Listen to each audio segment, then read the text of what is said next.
There we go. Okay. Alrighty, everybody. Welcome back. How are you guys doing? Hopefully, you guys are doing well. I hope you guys have had a good Sunday, good end to the weekend. Um, haven't done much today, to be honest. Um, well, I guess not. No, I think I'm uh underselling myself a bit. I did a little bit before stream got started.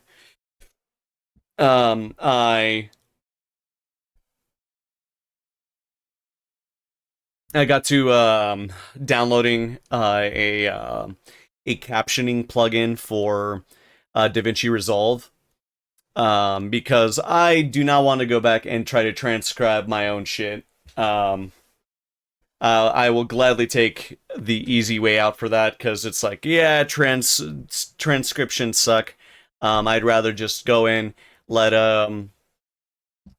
let's let like an auto sub program do that, and then go in and fix the subtitles myself rather than just trying to transcribe everything on my own. Um, so I did that. I made one video for TikTok uh, before lunch, and then when I came back from lunch, I actually put in some couple more job applications. Um, I'm still actually trying to like apply for library stuff, even though I'm, picking up this new paralegal job. Um, because I'm like, fuck it. I'm just gonna pick this up. Um, or I'm still I'm picking this up as a temp job more so than anything. Rather than it being a career of any kind. This is something that is very much transitory or transactional, I guess. I don't know. I don't know the best way to put it. But yeah, I got a little bit done today. Really quick while we were getting started, I made a quick little thumbnail for the stream.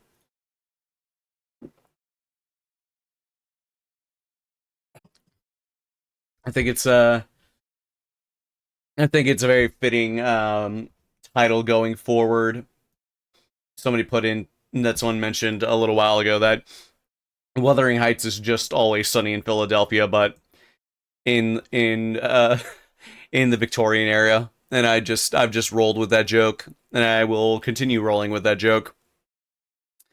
Um, and now that the screen option, like the screenshot option for VTube Studio is a lot easier to do. Making a bunch of thumbnails, like reference thumbnails, is really easy. So yeah, I think I'll be having fun making thumbnails for for videos and things like that. As long as there are things that I don't already have like pre-drawn. Like I will still say the thumbnail that I have for the Final Fantasy Tactics videos are is still really good. Still really enjoy that one. Um, but yeah, um, like I said, we're gonna get into the reading here in just a moment. Uh, we I'm curious to see how far we'll get in the next within tonight, because again, we're gonna try to stream for about 4 hours, give or take. And I think we're just gonna get right into it. Chapter 10 is about 18 pages long, so we'll see how it goes. Just as like a recap for anybody who is joining us for the first time for Wuthering Heights.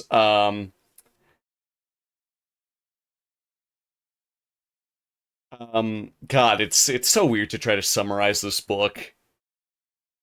Um, because like the first part of the book is very much the setup, I guess, to the main part, right? I'm getting an inkling here that we're gonna start dealing with the sort of the tried and true method of the Bronte sisters. I'm not sure if the other sister, Anne Bronte, if she had a very similar writing style as to Emily and Charlotte, um, because it very much seems that both, because from what I remember when Vex was narrating Jane Eyre, the one thing that's very prevalent between these two books is just the toxic romances that are at the crux of the relationships here. Um, Alongside, the family drama that is also that's also here. A lot of that is very intertwined with one another, and I'm not sure if Anne is like that, but between at least Emily and Charlotte, um, in the last chapters, we got the confession, basically, of, so we're hearing this secondhand. So again, our POV character is Lockwood, right? He is talking to the former, like, not maybe former, but like stepsister slash nanny of the Earnshaw estate, I believe, right? If I'm not getting my names mixed up.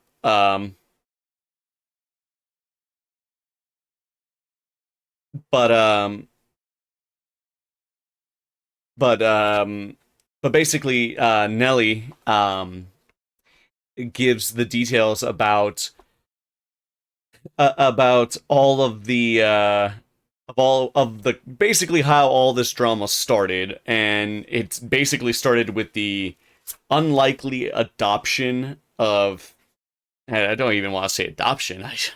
I don't even know what to call it. The adoption of Heathcliff, and sort of the falling out that resulted from all that.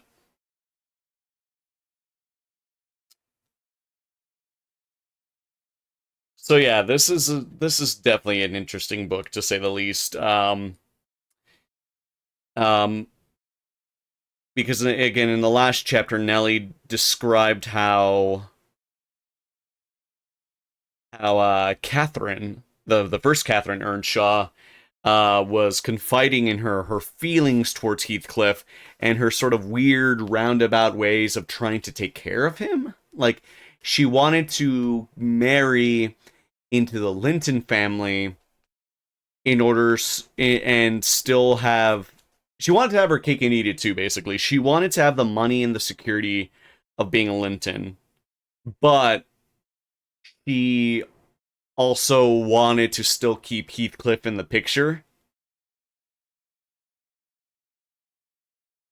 That is certainly something. That is certainly something, to say the least. So, yeah, yeah. But yeah, without any further ado, I don't really have much else to talk about at the moment, aside from just giving that very roundabout recap. It's kind of hard to recap this book, like I said, because of just the weird circles that the plot. Well, I don't even want to say circles. The weird journey the plot takes in order to tell us the story, right? So yeah, I've got nothing else. No further announcements. I am working on some stuff. Um, I think I'll probably have it ready by the end of tonight after stream. By the end of the stream, I'm going to be posting up something. And I'm going to be sharing it with some friends and the like. Um, but yeah, I have an evil plan. Because for anybody who might not be savvy, um, so while New Year's Eve slash New Year's Day is my affiliate anniversary. Um, the first week of May is actually my streaming anniversary. So I'm actually planning something for that first week of May. I don't remember exactly which day Was my first stream, but we're just gonna say it is the first week of May. And so this upcoming May is gonna be 6 years of me streaming. Um, and I think that is going to be a good time for us to do a little event. We're gonna do something for the 6 year anniversary of the Royal Archives. Even though I've not been known as, or even though in general, the Royal Archives idea has only been around for a couple of years. I think I solidified the Royal Archives idea maybe 2 years ago, I would say.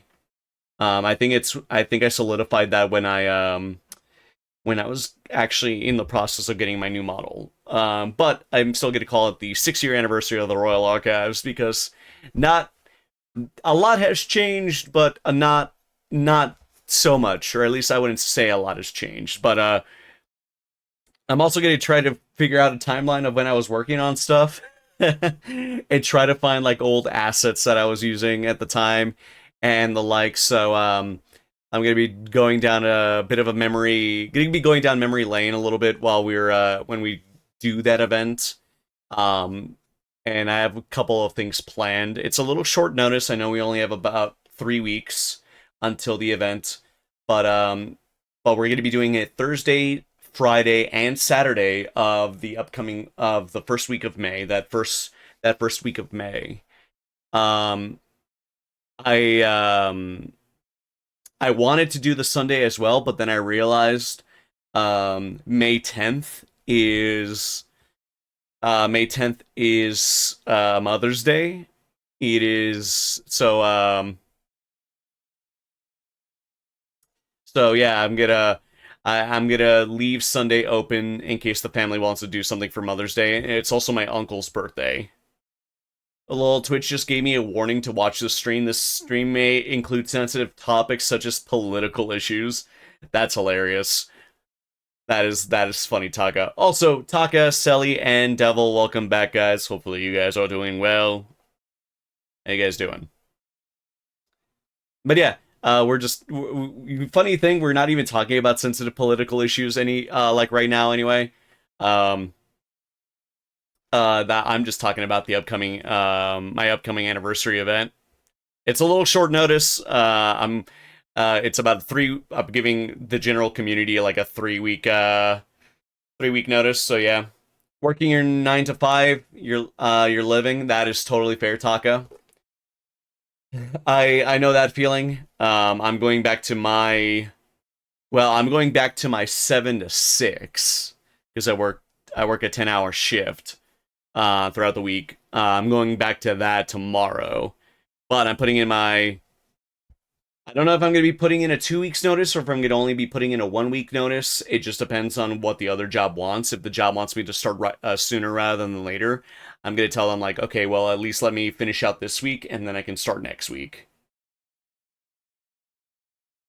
If I pay you, will you dramatically read my Takara X Venator fanfic I wrote? Yeah. I mean, if you pay me, I'll do it. Yeah, I'll do it. Fuck it. I'm gonna have to. I'm gonna have to practice my Venator, right? Venator. I know he's Irish, isn't he? Yeah, I was right. He is Irish. That's why I was going with the whole Alexander Anderson thing, because he's fucking Irish. Um, doing okay? You goofed up a bit though. What happened, Sally? That's not good. That I hope hopefully it's a fixable goof.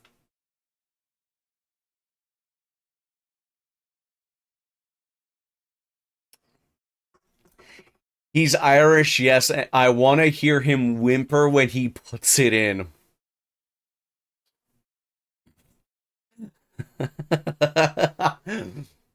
Yeah, I anticipated as much. I anticipated as much. But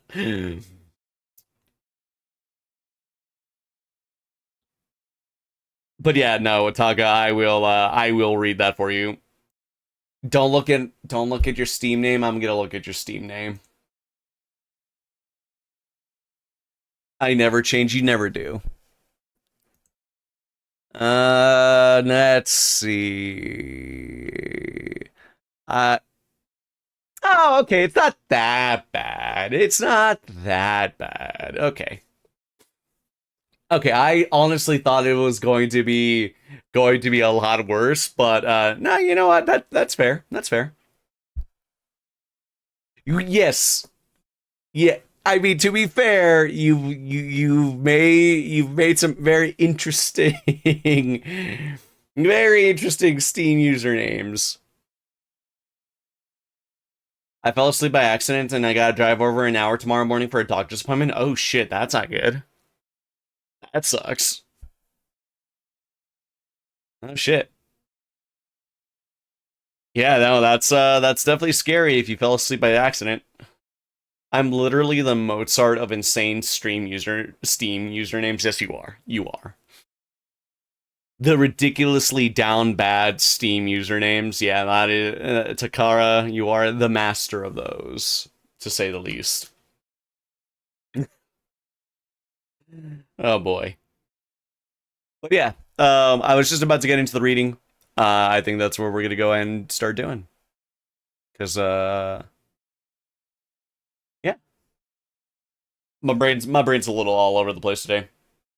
I have to make sure I get my creatine in here soon. Actually, apparently creatine's really good for your brain. It's not only good for your muscles; it's also good for the good old noggin. But yeah, so recap done. We are on chapter 10 of Wuthering Heights. Um, so yeah, let's see what kind of nonsense we get into tonight. Let's see, chapter 10.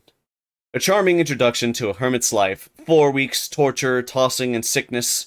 Oh, these bleak winds and bitter northern skies and impassable roads and dilatory country surgeons. And oh, this death of human physiognomy.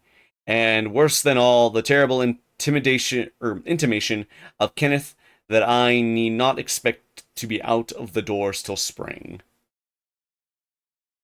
Mr. Heathcliff has just honored me with a call. About 7 days ago, he sent me a brace of grouse, the last of the season. Scoundrel. He is not altogether guiltless in this illness of mine, and that I had a great mind to tell him, but alas, how could I offend a man who was charitable enough to sit at my bedside a good hour and talk on some other subject than pills and droughts, blisters, and leeches? Ah, that's right. These people were definitely treating their illnesses still with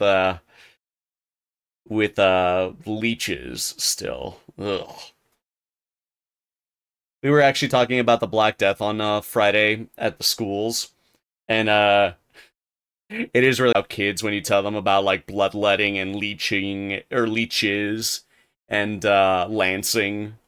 It's yeah, they even with keeping it PG, it's still really funny to see their faces get all like grossed out by it. Even the boys, couldn't stomach it either. It is quite an easy interval. I am too weak to read, yet I feel as if I could enjoy something interesting. Why not have up Mrs. Dean to finish her tale? I can recollect her its chief incidents as far as she has gone. Yes, remember her hero had run off and had never been heard of for 3 years, and the heroine was married. I'll ring. She'll be delighted to find me capable of talking cheerfully. What was that?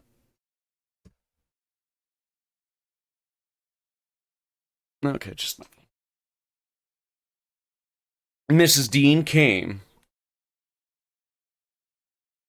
It wants 20 minutes, sir, to taking the medicine, she commenced. Away, away with it, I replied. I desire to have. The doctor says you must drop the powders. With all my heart, don't interrupt me. Come and take your seat here. Keep your fingers from that bitter phalanx of vials.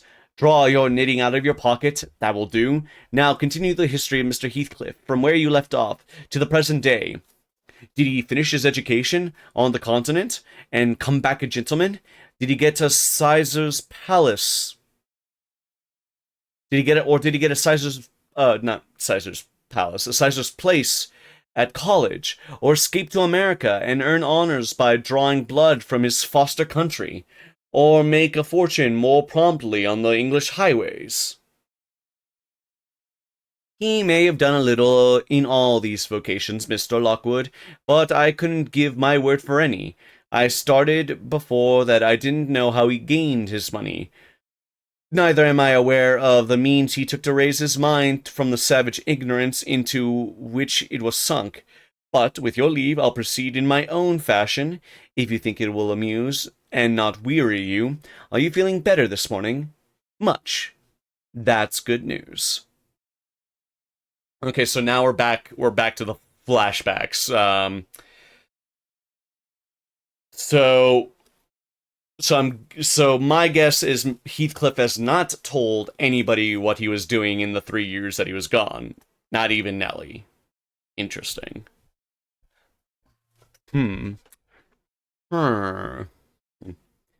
I got Miss Catherine and myself to Thrushcross Grange, and to my agreeable disappointment she behaved infinitely better than I dared expect. She seemed almost fond of Mr. Linton, and even to his sister she showed plenty of affection. They were both very attentive to her comfort, certainly. It was not the thorn bending to the honeysuckles, but the honeysuckles embracing the thorn. There were no mutual concessions. One stood erect, and the others yielded.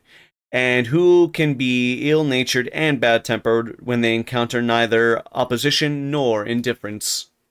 I observed that Mr. Edgar had a deep-rooted fear of ruffling her humor.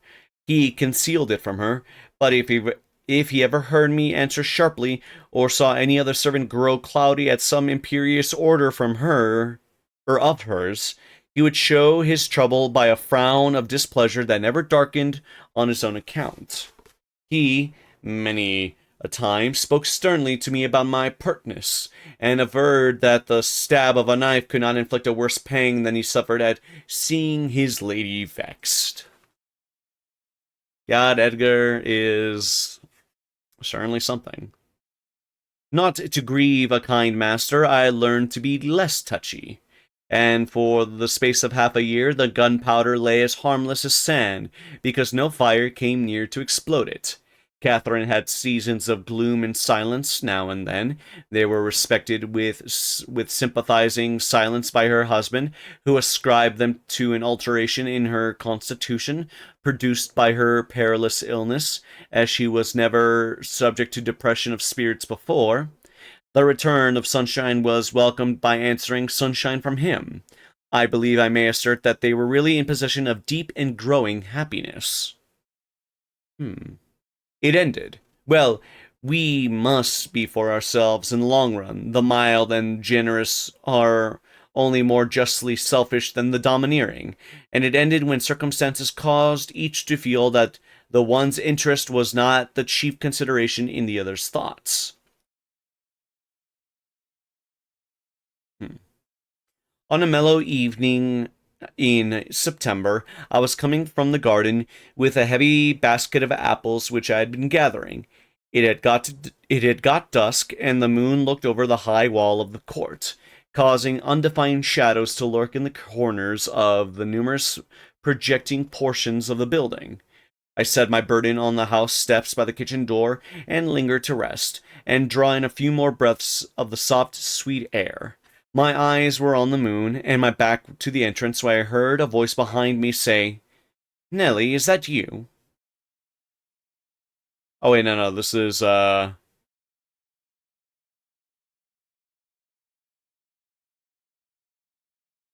no, this is Heathcliff, never mind. "Nellie, is that you?" It was a deep voice, and foreign in tone, yet there was something in the manner of pronouncing my name which made it sound familiar. I turned about to discover who spoke, fearfully, for the doors were shut. I had not seen nobody on approaching the steps. Something stirred in the porch, and moving nearer, I distinguished a tall man dressed in dark clothes, with dark face and hair. He leaned against the side and held his fingers on the latch as if intending to open it for himself. Who can it be? I thought. Mr. Earnshaw? Oh no, the voice has no resemblance to his. I've waited here an hour, he resumed, while I while I continued staring, and the whole of that time all around has been still as death. I dared not enter. Do you not know me? Look, I'm not a stranger. A ray fell on his features. The cheeks were sallow and half covered with black whiskers, the brows lowering, the eyes deep set and singular. I remembered the eyes. What? I cried, uncertain whether to regard him as a worldly visitor, and I raised my hands in amazement. What? You came back? Is it really you? Is it? Yes, Heathcliff, he replied, glancing from glancing from me up to the windows which reflected a score of glittering moons, but showed no lights from within. Are they at home? Where is she? Nellie, you are not glad. You needn't be so disturbed. Is she here? Speak. I want to have one word with her, your mistress. Go and say some person from Gimmerton desires to see her. How will she take it? I exclaimed. What will she do? The surprise wilders me. It will put her out of her head. And you are Heathcliff, but altered. Nay, there's no comprehending it. Have you been for a soldier? Go and carry my message, he interrupted impatiently. I'm in hell until you do. He lifted the latch, and I entered. But when I got to the parlor where Mr. and Mrs. Linton were, I could not persuade myself to proceed. At length I resolved on making an excuse to ask if they would have the candles lighted, and I opened the door. They sat together in a window whose lattice lay back against the wall, and displayed beyond the garden trees and wild green park the valley of Gimmerton, with a long line of mist winding nearly to its top, for very soon after you pass the chapel, as you may have noticed, the sow that runs from the marshes joins a beck which follows the bend of the glen. Wuthering heights rose above this silvery vapor, but our old house was invisible. It rather dips down on the other side.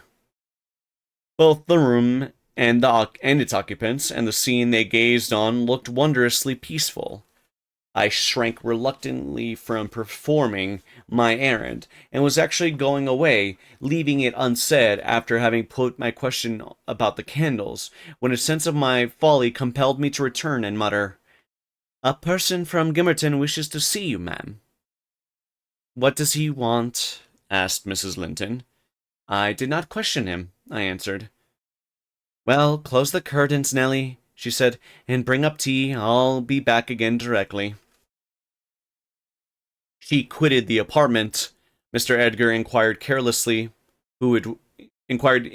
carelessly who it was. Someone mistress did not expect, I replied. That Heathcliff, you recollect him, sir, who used to live at the Earnshaws?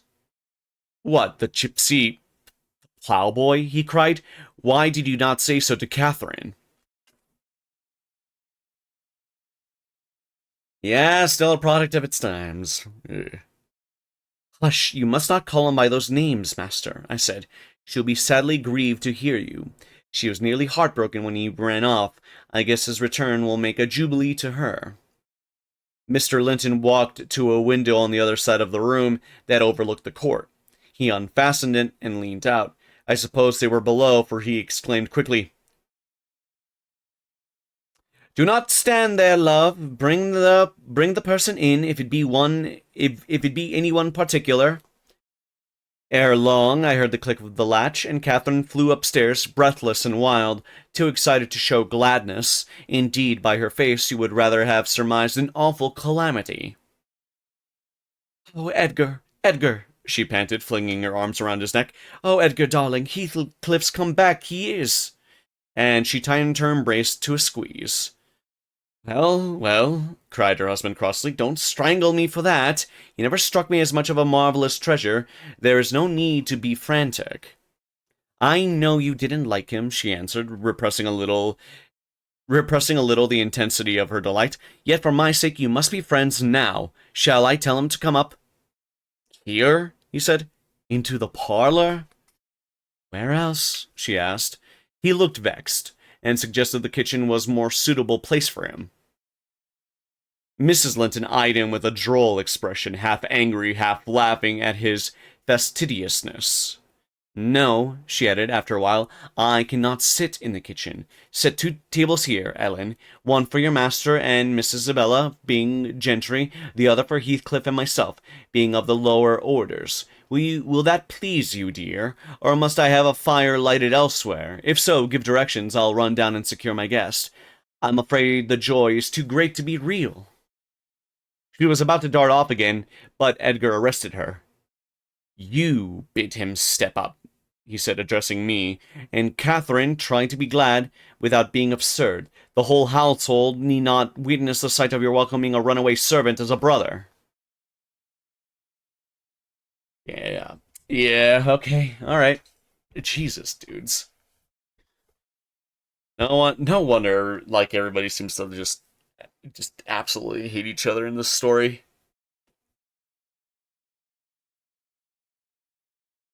Okay. I descended and found Heathcliff waiting under the porch, evidently anticipating an invitation to enter. He followed my guidance without waste of words, and I ushered him into the presence of the master and mistress. Actually, give me a quick second here, because my eyes are not the best. I am an old man. I'm gonna actually use my ring light as a way to light up the book a little bit from like another angle, just so I have some more light to read by. And let's see, where was I?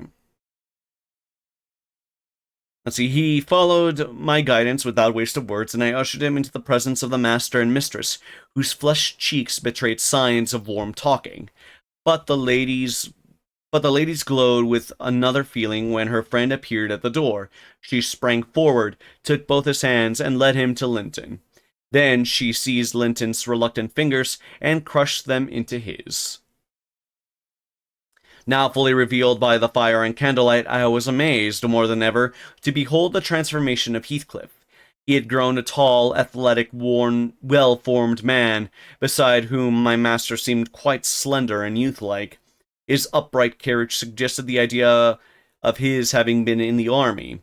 His countenance was much older in expression and decision of feature than Mr. Linton's.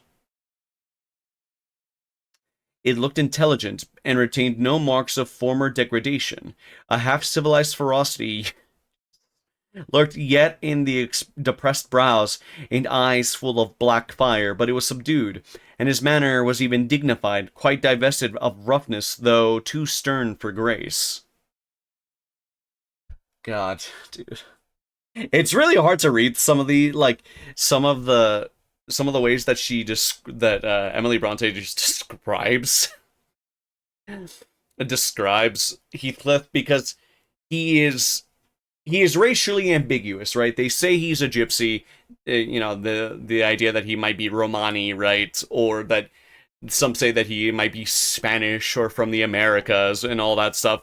And then saying shit like a half-civilized ferocity, yet or lurked yet in the depressed brows. Like, it's like, that's a little fucked up, not gonna lie. That's a little fucked up. I don't know if that's just me reading it in a certain way.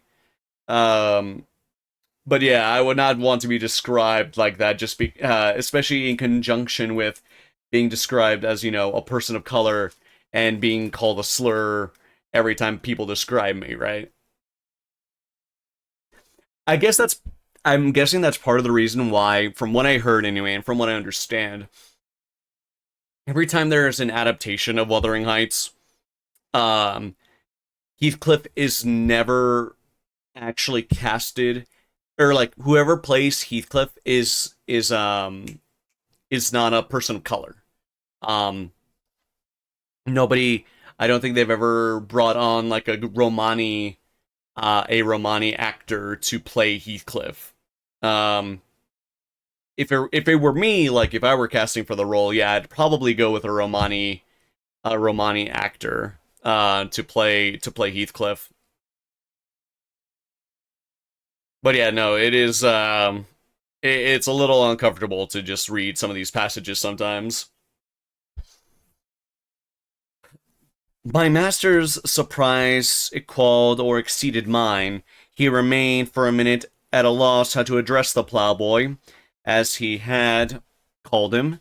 Heathcliff dropped his slight hand and stood looking at him coolly until he chose to speak.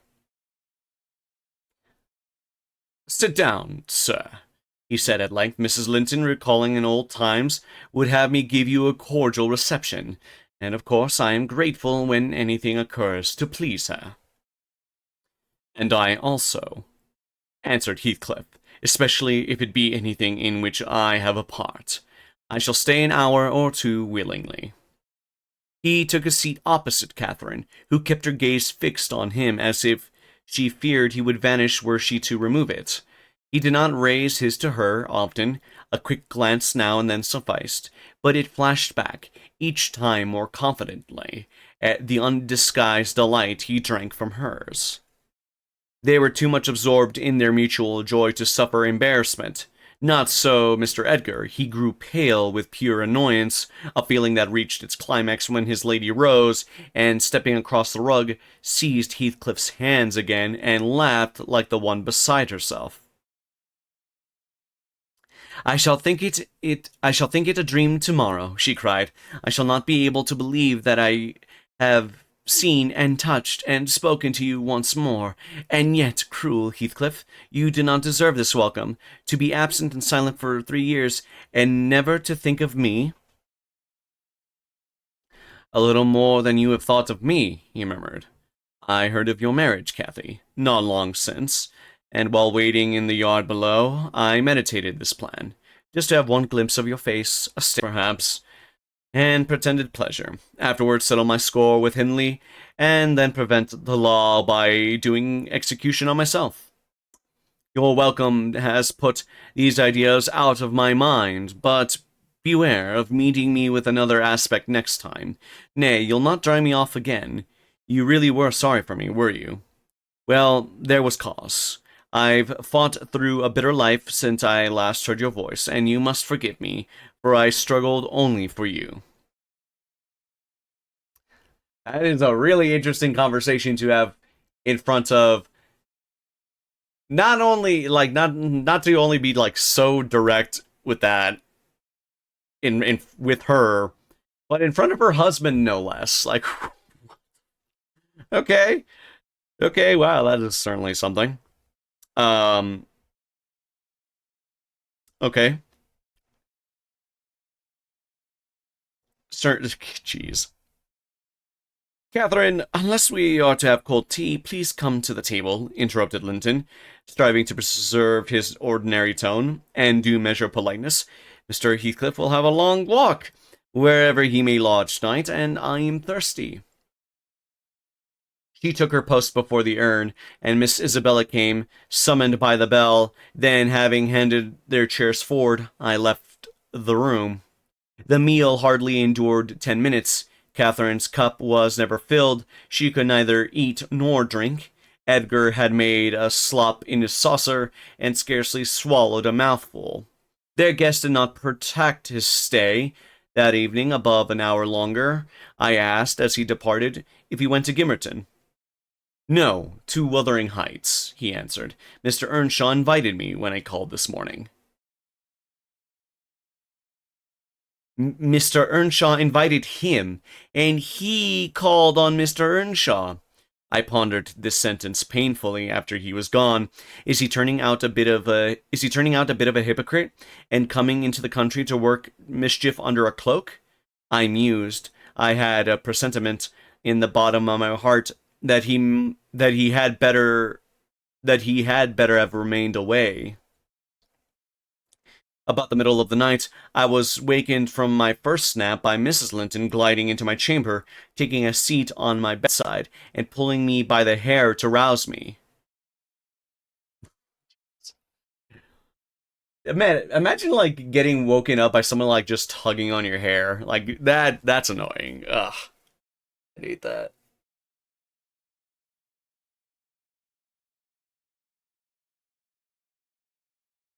Also, I need to keep an eye on the times now that I'm actually reading. Give me a quick second. Dame un segundo, por favor. I forgot that I want to have the stream manager up.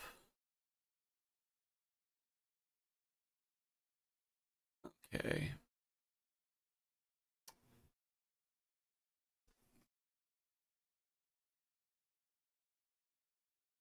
Mm, okay. I'm gonna try to read through these next few pages as fast as I can. Where was I? Uh, I cannot rest, Ellen, she said by way of apology, and I want some living creature to keep me company in my happiness. Edgar is sulky because I'm glad of a thing that does not interest him. He refuses to open his mouth, except to utter pettish, silly speeches, and he affirmed I was cruel and selfish for wishing to talk when he was sick and sleepy. He always contrives to be sick at at the least cross. I gave a few sentences of commendation to Heathcliff, and he, either for a headache or a pang of envy, began to cry, so I got up and left him.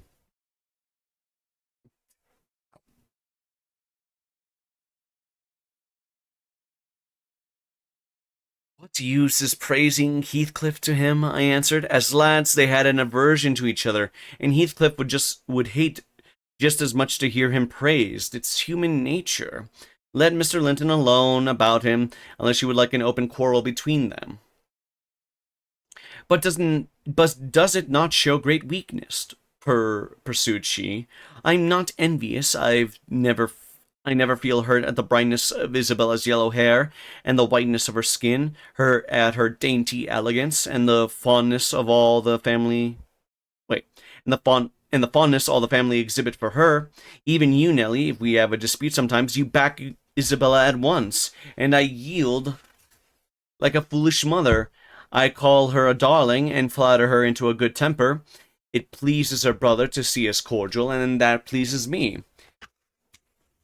But they are very much alike. They are spoiled children, and fancy the world was made for their accommodation. And though I humor both, I think a smart chastisement might improve them all the same. You're mistaken, Mrs. Linton, I said. They humor you. I know I know what there would be to do if they did not. You can well afford to indulge their passing whims, as long as their business is to anticipate all your desires. You may, however, fall out at last over something of equal consequence to both sides, and then those you term weak are very capable of being as obstinate as you. And then we shall fight to the death, shan't we, Nellie? She returned, laughing. No, I tell you, I have such faith in Linton's love that I believe I might kill him, and he wouldn't wish to retaliate. Alrighty then. Okay, that is certainly a statement. I'd advise her to value him more for his affection. I do, she answered, but he need resort to whining for trifles. It is childish, and instead of melting into tears because I said that Heathcliff was now worthy of anyone's regard, and it would be honor, it would honor the first gentleman in the country to be his friend. He ought to have said to me said it here he ought to have said it for me, and had been delighted from sympathy.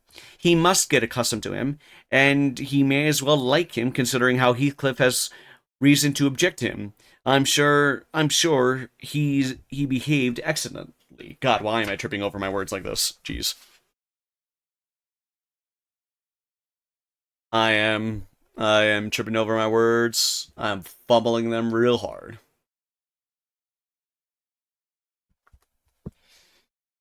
Where was I? What do you think of his going to Wuthering Heights? I inquired. He is reformed in every respect, apparently. Quite a Christian, offering the right hand of fellowship to his enemies all round. He explained it, she replied. I wondered as much as you. He said he called to gather information concerning me. From you, supposing you resided there still.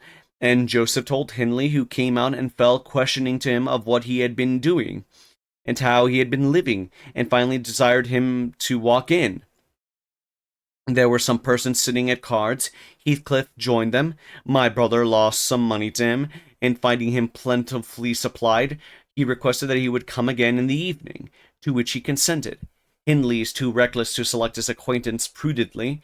He doesn't trouble himself to reflect on the causes he might have for mistrusting one whom he has basely injured, but Heathcliff affirms his principal reason for resuming a connection with his ancient prosecutor is a wish to install himself in quarters a walking distance from the Grange, and an attachment to the house that where we live together, and likewise a hope that I shall have more opportunities of seeing him there than I could have if he settled in Gimmerton.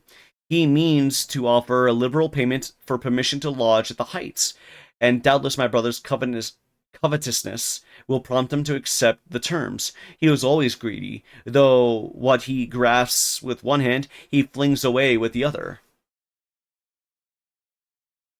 I love that I love that way to describe someone who's greedy. That's I just something about that statement just kind of tickles my brain a little bit. I love it. It's like though what he grasps with one hand, he flings away with the other. That's great. That's some really good language right there. It's a nice place for a young man to fix his dwelling in, said I. Have you no fear of the consequences, Mrs. Linton?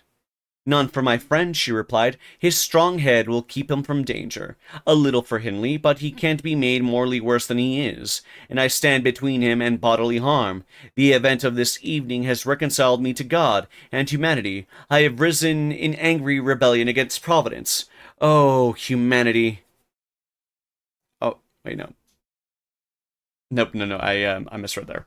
Oh, I have endured very, very bitter misery. Nellie, if that creature knew how bitter, he'd be ashamed to cloud its removal with idle petulance. It was kindness for him which induced me to bear it alone. Had I expressed the agony I frequently felt, he would have been taught too long for its alleviation. Wait. He would have been taught too long for its alleviation as ardently as I. However, it's over, and I'll take no revenge on his folly. I can afford to suffer anything hereafter.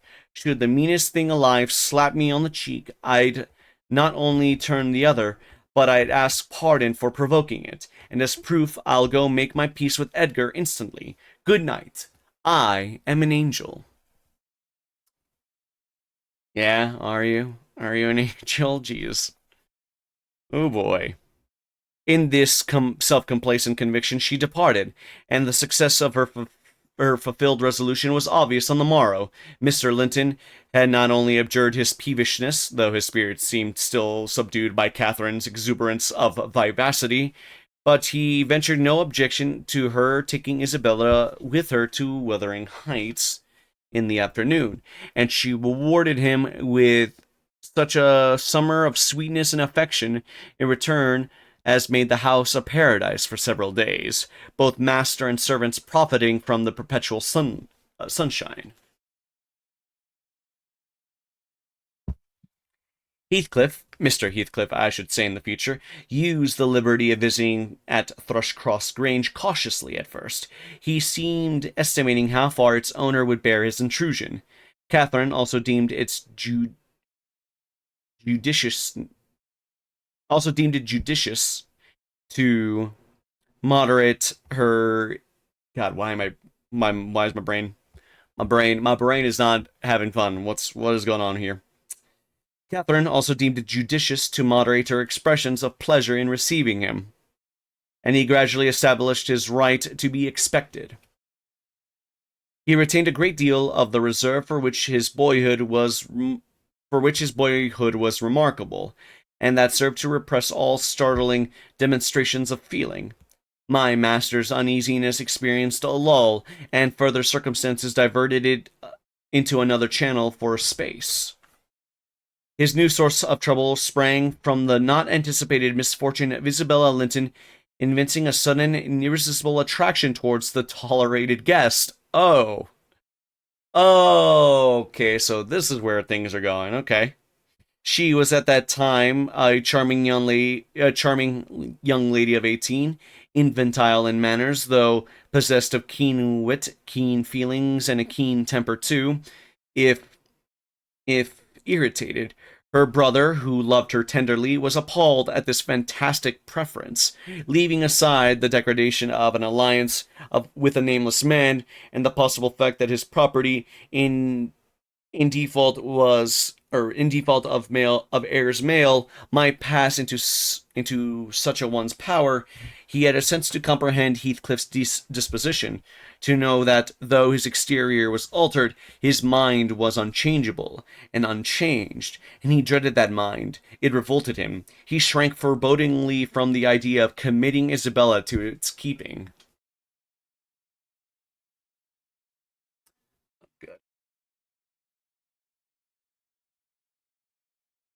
I've used.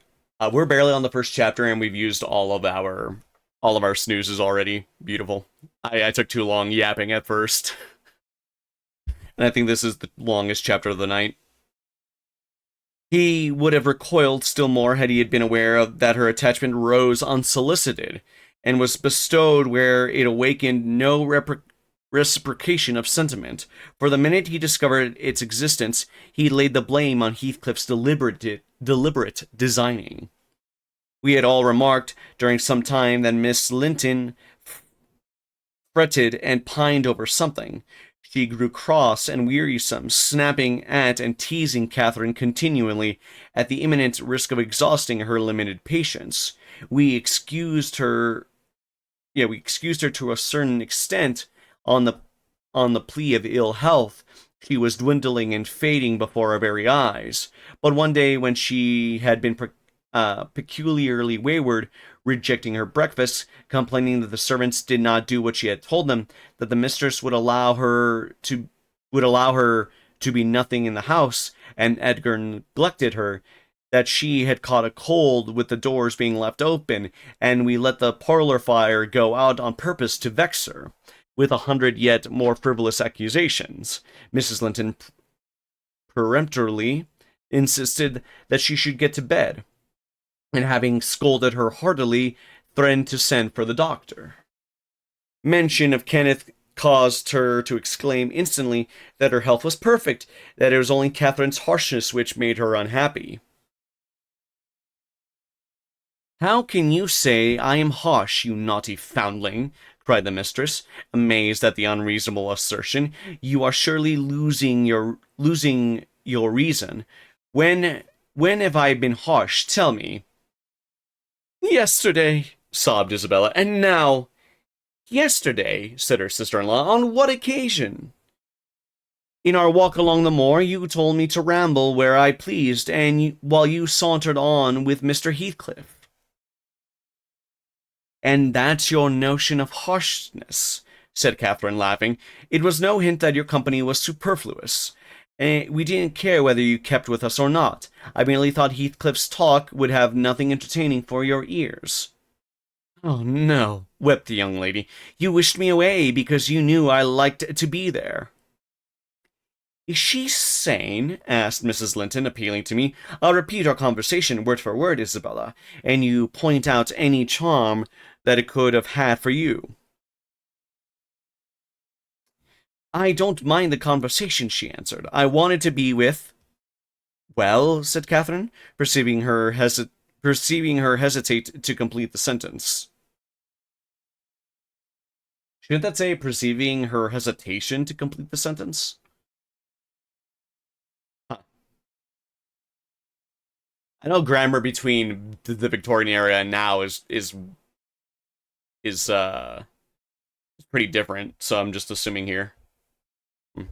"With him, and I won't always be sent off," she continued, kindling up. "You're a dog in the manger, Cathy, and desire no one to be loved by yourself." Did she just call her a bitch?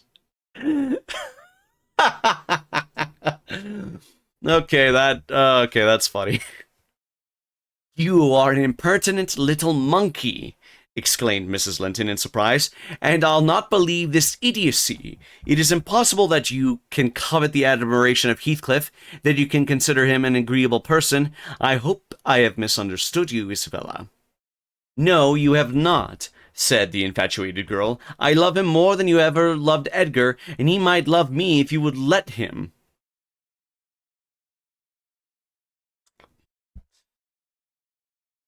Okay, then. I wouldn't be you for a kingdom, then, Catherine declared, emphatically, and she seemed to speak sincerely. Nellie, help me convince her of her madness. Tell her what Heathcliff is, an unreclaimed creature, without refinement, without cultivation, an arid wilderness of firs and whinstone. I'd as soon put that little canary into the park on a winter's day as recommend you to bestow your heart on him. It's deplorable ignorance of his character, child, and nothing else, which makes that dream enter your head. Pray don't imagine that he conceals depths of benevolence and affection beneath a stern exterior. He is not a rough diamond, a pearl containing oyster of a rustic. He is a fierce, pitiless, wolfish man. I never say to him, let this or that enemy alone, because it would be ungenerous or cruel to harm them. I say, let them alone, because I should hate them to be wronged, and he'd crush you like a sparrow's egg, Isabella, if he found you a troublesome charge. I know he couldn't love a Linton, and yet he'd be quite capable of marrying your fortune and expectations. Avarice is growing with him a Avarice is growing with him a besetting sin. There's my picture, and I'm his friend, so much so that he had thought seriously to catch you, should I perhaps have held my tongue and let you fall into his trap. Yeah, that's a wonderful way to describe your friend. That is a wonderful way. Yeah. Jesus Christ, these people are terrible. That is a wonderful way to describe your friend. Holy hell. Okay. Jesus. All right. By the way, ads are going to start here in a little bit. We're once ads start, we'll take a break from the reading. I'm gonna go get some water. We're probably gonna be just a few pages away from like the end of the chapter anyway. Yeah, we're about 6 pages off. So yeah, when ads start, I'll pause there and we'll pick up once ads are done. I do apologize for that. I tried to read as fast as I could, and I tried to keep the commentary uh to a minimum as much as I could. But my God, these people are terrible. Miss Linton regarded her sister-in-law with indignation. For shame, she repeated angrily. You are worse than 20 foes, you poisonous friend. Ah, you won't believe me then, said Catherine. You think I speak from wicked selfishness. I'm certain you do, retorted Isabella, and I shudder at you. Good, cried the other. Try for yourself. That if that be your spirit, I have done, and yield the argument to your saucy insolence. And I must suffer for her egotism, she sobbed as Mrs. Linton left the room. All is against me. She has blighted my single consolation. But she uttered it. Falsehoods, didn't she? Mr. Heathcliff is not a fiend. He has an honorable soul, and a true one. Or how could he remember her? Banish him from your thoughts, miss, I said. He's a bird of bad omen, no mate for you. Mrs. Linton spoke strongly, and yet I can't contradict her. She is better acquainted with his heart than I, or anyone besides, and she never would represent him as worse than he is. Honest people don't hide their deeds. How has he been living? How has he got rich? Why is he staying at Wuthering Heights, the house of a man whom he abhors? They say Mr. Earnshaw is worse and worse since he came. They sit up all night together continually, and Hindley has been borrowing money on his land, and does nothing but play and drink. I heard only a week ago, it was Joseph who told me, I met him at Gimmerton. Nellie, he said. Or wait, no, this is Joseph. Nele, he said. We's ha. God, I hate Joseph. The way Joseph speaks. I don't get it. Nele, he said. We's hey a crow's quest ena at our folks. One of's almost gotten his finger cut off with holding to other fro sticking hissling like a cough. That's master, you know. It's so up on going to grand seizes. I have no idea. I'm gonna go ahead and stop there. We'll pick up from the top of Joseph's paragraph here. It's all. By the way, this is a long paragraph that he's talking. Great, great. Yeah. All right. All right. So that's a good start here for a bit, or in a bit. I'm gonna go get some water. I'll be right back. And I'm gonna struggle through Joseph's dialogue here in just a moment. Great. Great, great, great.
Okay, I'm back. Got my water. Um, had a little bit of a snack break too. Um, yeah. I gotta say, man, some of these chapters, I will say, certainly something, certainly something. This is definitely one of them that is certainly something. Um, so yeah, I'm gonna try to struggle through Joseph's dialogue again. So let's just start off from the top of this paragraph again. Nelly, he said, we's hae a crawl's quest ina at our folks. One of them's gone in his finger cut off with holding the other for sticking kissel like a calf. That's Meister, you know. It's so up a going to grand sizes. He's no feared to bench or judges, nor the Paul, nor Peter, nor John, nor Matthew, nor none on them, not he. He fair likes, he langs to set his brazen face again him, and your bonny lad Heathcliff, you mind, he's a rare un. He can gurn a laugh as we'll anybody's at a right divil's gist. I must congratulate you. Obviously, your parents never had reason. Grizzy, thank you so much for the tier 1 sub for 7 months. I greatly appreciate it. How you doing tonight, Grizzy? I'm doing all right. How about you, Grizzy? I'm just here reading and struggling through what I'm assuming is meant to be an Irish accent or a Scottish accent. I don't know. But Joseph talks really weird, and it's like transliterated into the book, and I'm having a hard time reading it. So, hey. Does he never say aught of his fine living among us when he goes to the Grange? This is the way on't. Up at sundown, dice, brandy, cloice shutters, und can lay low till next day. At noonin then, to foolen gangs Bannon und Raven tus Charmer. Their logs for Vari Shalom. Un the knave why he can't his brass and ate and sleep and off to his neighbors to gossiping with to wife. Jesus. And of course, he tells Dame Catherine how her father's gold runs in his pocket, and her father's son gallops down the road, or to a broad road, while he flees for to open into Pikes. Now, Miss Linton, Joseph isn't. Wait. Okay, never mind. Now, Miss Linton, Joseph is an old rascal, but no liar, and if his account of Heathcliff's conduct be true, you would never think of desiring such a husband, would you?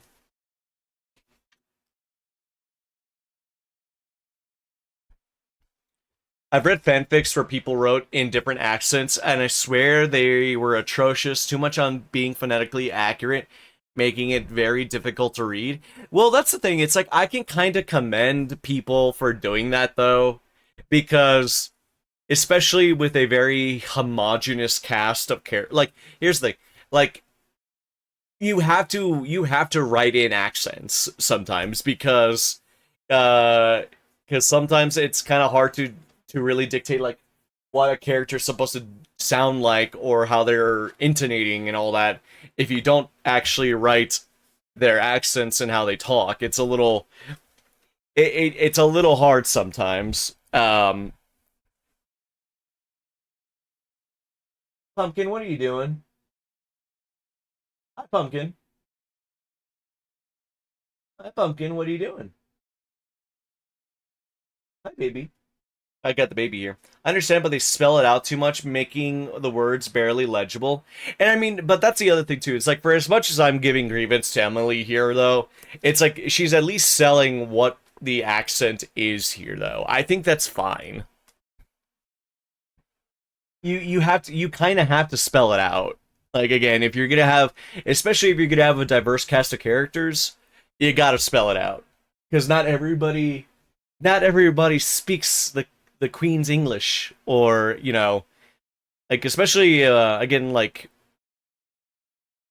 um I think I don't know. I think it's fine. I think again it helps further cement the differences between the characters because it's like you gotta put in the effort to make the characters sound different, and especially if they're coming from especially if they're coming from backgrounds where they might not even be native English speakers, right?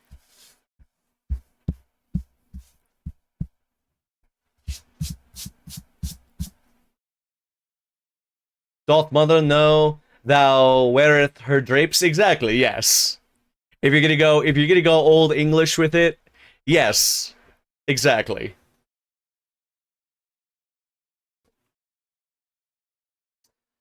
Alright, let's keep going. You are leagued with the rest, Ellen, she replied. I will not listen to your slanders. What malevolence must you have to wish to convince me that there is no happiness in the world? Whether she would have got over this fancy if left to herself, or persevered in nursing it perpetually, I cannot say. She had little time to reflect. The day after, there was a justice meeting at the next town. My master was obliged to attend, and Mr. Heathcliff, aware of his absence, called rather earlier than usual. Catherine and Isabella were sitting in the library, on hostile terms, but silent. The latter alarmed at her recent indiscretion, and the disclosure she had made of her secret feelings in a transient fit of passion. The former, on mature consideration, really offended with her companion, and if she laughed again at her pertness, inclined to make it no laughing matter to her. She did laugh as she saw Heathcliff pass the window. I was sweeping the hearth, and noticed the mischievous smile on her lips.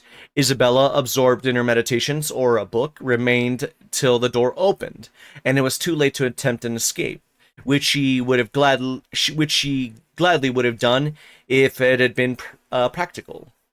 Oh no, no, no, not practical. Practicable, rather. Come in, that's right, exclaimed the mistress, gaily, pulling a chair to the fire. Here are two people sadly in need of a third to thaw the ice between them, and you are the very one we should both of us choose. Heathcliff, I am proud to show you at last somebody that dotes on you more than myself. I expect you to feel flattered. Nay, it's not Nellie, don't look at her. My poor little sister-in-law is breaking her heart by mere contemplation of your physical and moral beauty. It lies in your own power to be Edgar's brother. No, no, Isabella, you shan't run off, she continued, arresting, with feigned playfulness, the confounded girl who had risen indignantly.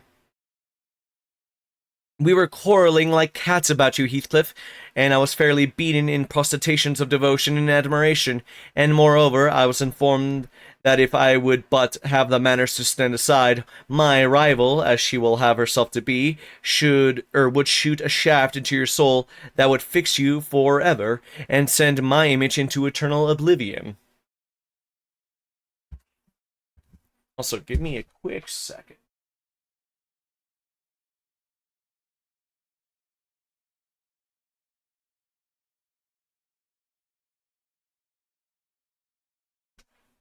I don't know when, but I got a scratch on my knee, and I just the feel the little bit of a dried blood on my knee, and I'm like, when did this happen? When did I get a scratch on my knee? The mysterious scratches and cuts that I get every once in a while.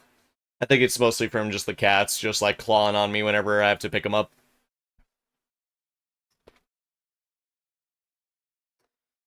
Catherine, said Isabella, calling up her dignity and disdaining to disdaining to struggle from the tight grasp that held her. "I thank you to adhere to the truth and not slander me, even in joke. Mr. Heathcliff, be kind enough to bid this friend of yours release me. She forgets that you and I are not intimate acquaintances, and what amuses her is painful to me beyond expression." As the guest answered nothing, but took his seat and looked thoroughly indifferent what sentiments she cherished concerning him, she turned and whispered an earnest appeal for liberty to her tormentor. "By no means," cried Mrs. Linton in answer. "I won't be named a dog in the manger again. You shall stay, now then. Heathcliff, why don't you evince satisfaction at my pleasant news? Isabella swears that the love Edgar has for me is nothing to that she entertains for you. I'm sure she made some speech of the kind, did she not, Ellen? And she fasted ever since the day before yesterday's walk, from sorrow and rage that I dispatched her out of your society, under the idea of its being unacceptable." "I think you belie her," said Heathcliff, twisting his chair to face them. "She wishes to be out of my society now, at any rate." And he stared hard at the object of discourse, as one might do at a strange, repulsive animal, a centipede from the Indies, for instance, which curiosity leads one to examine in spite of the aversion it arouses. The poor thing couldn't bear it. She grew white and red in rapid succession, and while tears beaded her lashes, bent the strength of her small fingers to loosen the firm clutch of Catherine, and perceiving that, as fast as she raised one finger off her arm, another closed down, and she could not remove the whole together, she began to make use of her nails, and their sharpness presently ornamented the detainers with crescents of red. "There's a tigress!" exclaimed Mrs. Linton, setting her free, and shaking her head with pain. "Begone, for God's sakes, and hide your vixen face. How foolish to reveal those talents to him! Can't you fancy the conclusions he'll draw? Look, Heathcliff. They are instruments that will do execution. You must beware of your eyes." "I'd wrench them off her fingers if they ever menaced me," he answered brutally when the door had closed after her. "But what did you mean by teasing the creature in that manner, Cathy? You were not speaking the truth, were you?" "I assure you I was," she returned. "She has been pining for your sake several weeks, and raving about you this morning, and pouring forth a deluge of abuse because I represented your failings in a plain light for the purpose of mitigating her adoration. But don't notice it further. I wish to punish her sauciness, that's all. I like her too well, my dear Heathcliff, to let you absolutely seize and devour her up." Again, how is this a friend talking to another friend? This just feels...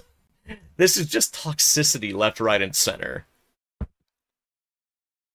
"And I like her too ill to attempt it," he said, except in a very ghoulish fashion. "You'd hear of odd things if I lived alone with that mawkish waxen face. The most ordinary would be painting on its white the colors of the rainbow, and turning the blue eyes black every day or two. They detestably resemble Linton's." "Delectably," observed Catherine. "They are dove's eyes, angels." "She is her brother's heir, is she not?" he asked after a brief silence. "I should be sorry to think so," returned his companion. "Half a dozen nephews shall erase her title. Please, heaven, abstract your mind from the subject at present. You are too prone to covet your neighbor's goods. Remember, this neighbor's goods are mine." Jesus. If they were mine, they would be none the less that. "They would be none the less that," said Heathcliff. "Though Isabella Linton may be silly, she is scarcely mad, and in short, we'll dismiss the matter as you advise." From their tongues they did dismiss it, and Catherine, probably from her thoughts, the other, I felt certain, recalled it often in the course of the evening. I saw him smile to himself, grin rather, and lapse into anonymous musing whether Mrs. Linton had occasion to be absent from the apartment. I determined to watch his movements. My heart invariably cleaved to the master's, in preference to Catherine's side, with reason, I imagine, for he was kind and trustful and honorable, and she could not be called the opposite, yet she seemed to allow herself such wide latitude that I had little faith in her principles, and still less sympathy for her feelings. I wanted something to happen which might have the effect of freeing both Wuthering Heights and the Grange from Mr. Heathcliff, quietly, leaving us as we had been prior to his advent. His visits were a continual nightmare to me, and I suspected, to my master also, his abode at the Heights was an oppression past explaining. I felt that God had forsaken the stray sheep there to its own wicked wanderings, and an evil beast prowled in between it and the fold, waiting his time to spring and destroy.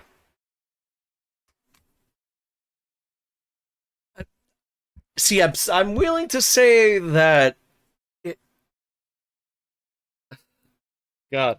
See, here's the thing. Like, I want to give Heathcliff the benefit of the doubt, but we also know that Heathcliff is not a good person. Again, this is very much indicative of I think Heathcliff is basically pulling uh a Count of Monte Cristo on the entire family. I think he is playing the long con in order to get hold of the entire estate at this point. But I'm not entirely sure that is the case. This is just from what I've been reading so far. But yeah, we are in between chapters now, so I'm gonna take a moment to take a sip out of my water. Um, but yeah, I really do enjoy the fact that our protagonists are by far are by far not the best folks. Hey, where's the merch? The merch is the merch is here. I think this is still the correct link. Yeah, there's the merch, Fern.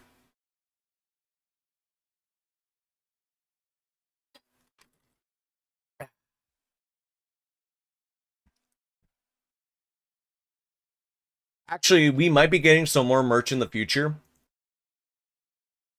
Why ain't it in your about? Because it's not going to go into the about section. It's going to go into the it's going to have its own section in the below the about. Wait, actually, wait. I thought I had the merch in the about section. No, it is not. Okay, never mind. Um,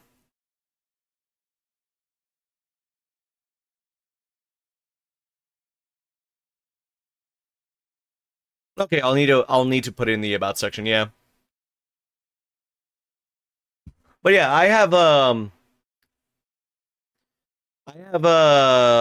what's it called? I have commands for basically anything. So if you just ask, like the commands are there.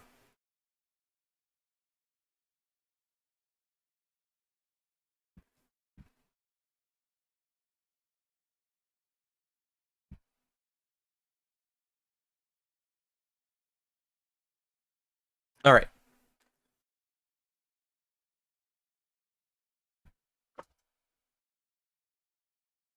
What's up, Pumpkin? Pumpkin's laying on my bed right now, looking real cute.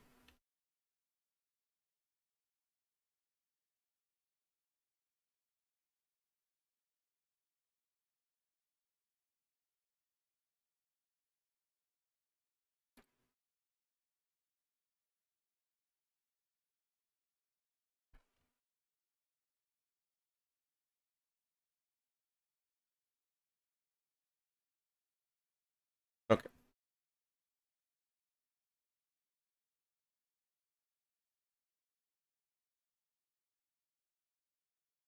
Ow. I bit the inside of my cheek earlier, and it hurts like a bitch.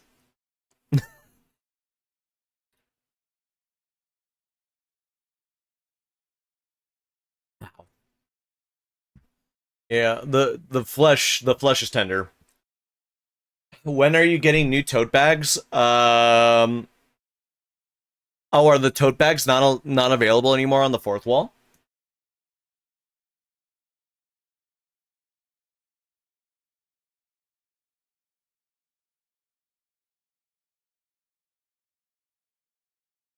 Oh, um, probably no. They're not sold out because I think in the year that I've had like the fourth wall, I've only ever sold like one thing.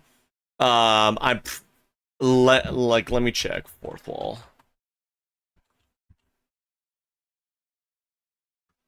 Let me check because the thing with fourth wall is um sometimes they sometimes they get rid of certain product lines. Um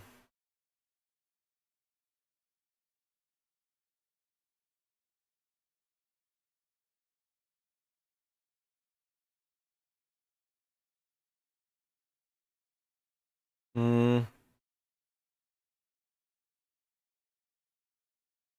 yeah, see, I think they just don't make the product anymore.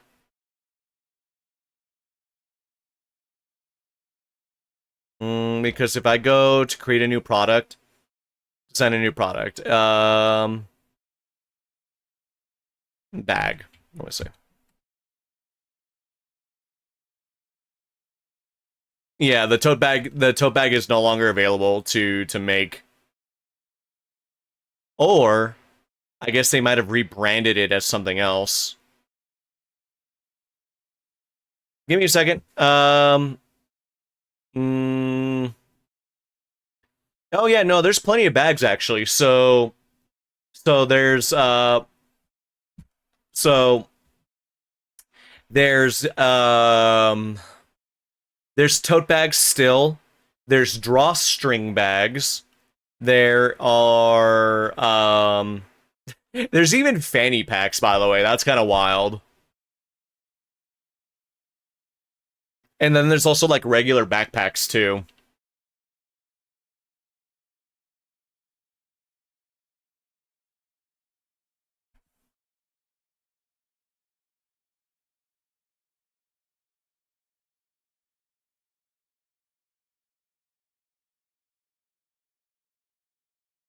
Um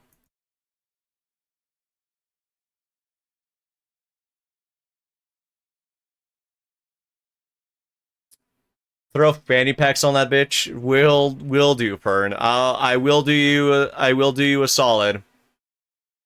I will do you a solid. I'll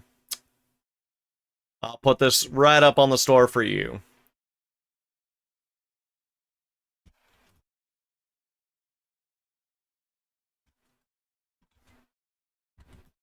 Insignia.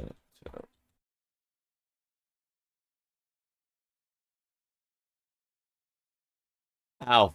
Well.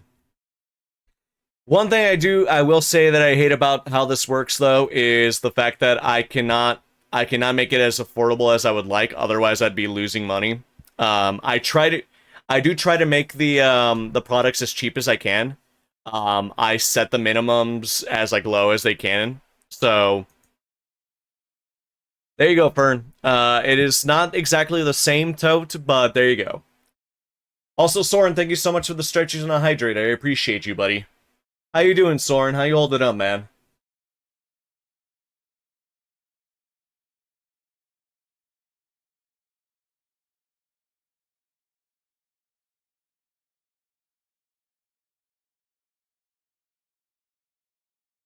Eh, that is totally fair, Soren. I got you. It is indeed an even bigger tote. You are not wrong. There you go, Fern. Um,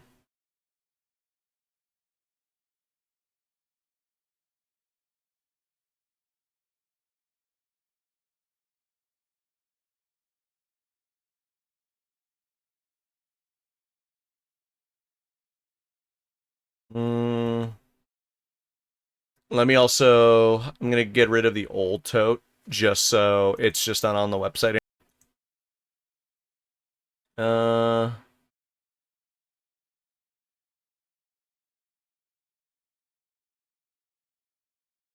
mm,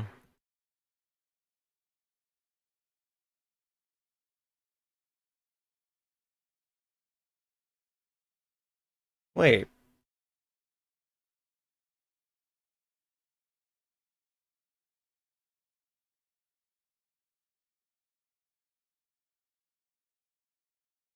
wait a minute, what?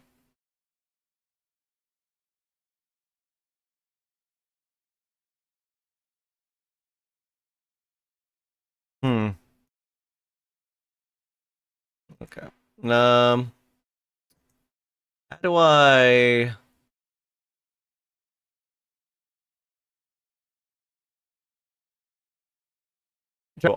how to turn this off? Do I just archive it? Yeah. Okay. One moment I'm fine, the next I hurt. That I know that feeling all too well, Soren. I know that feeling all too well when losing a pet. I totally get it. I really do. It fucking sucks. Also, where's the fanny pack? I'll get you. I'll put the fanny pack on the merch store later, Fern, because I am in the middle of trying to do a reading stream. So yeah, I'll do you a solid. I'll make you the fanny packs later.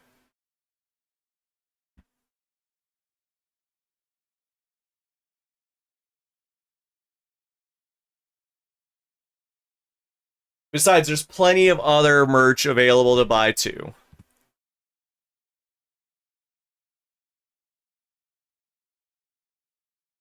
Besides, there's the Monster Hunter and the insignia mug. You can even get stickers. Um, May your Godspeed, dear Oscurus. May your showers be often. I shower almost every day. What are you talking about? What the fuck are you talking about? I shower. I try to shower at least daily. What the fuck? With it being summer, I want to shower almost twice a day, given just how fucking hot it is. And it's not even summer yet.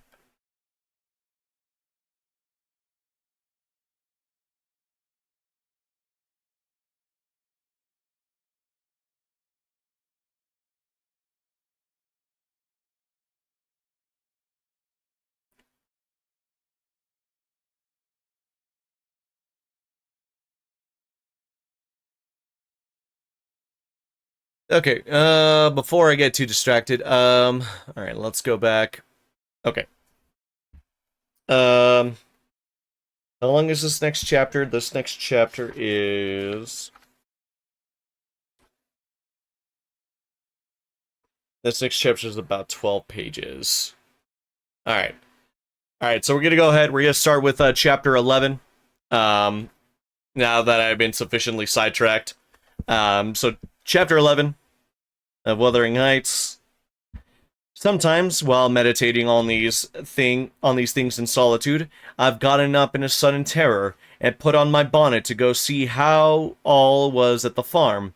I persuaded my conscience that it was a duty to warn him how people talked regarding his ways, and then I've recollected his confirmed bad habits, and hopeless of befitting him, have flinched from re-entering the dismal house, doubting if I could ever bear or if I could bear to be taken at my word. One time I passed the old gate, going out of my way, on a journey to Gimmerton. It was about the period that my narrative has reached, a bright frosty afternoon, the ground bare and the road hard and dry. I came to a stone where the highway branches off to a moor at your left hand, a rough sand pillar with the letters WH cut on its north side, on the east G, and on the southwest TG. This serves as a guidepost to the Grange, the heights, and the village.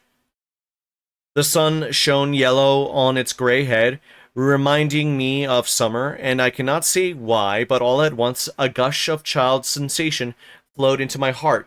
Hindley and I held it a favorite spot 20 years before.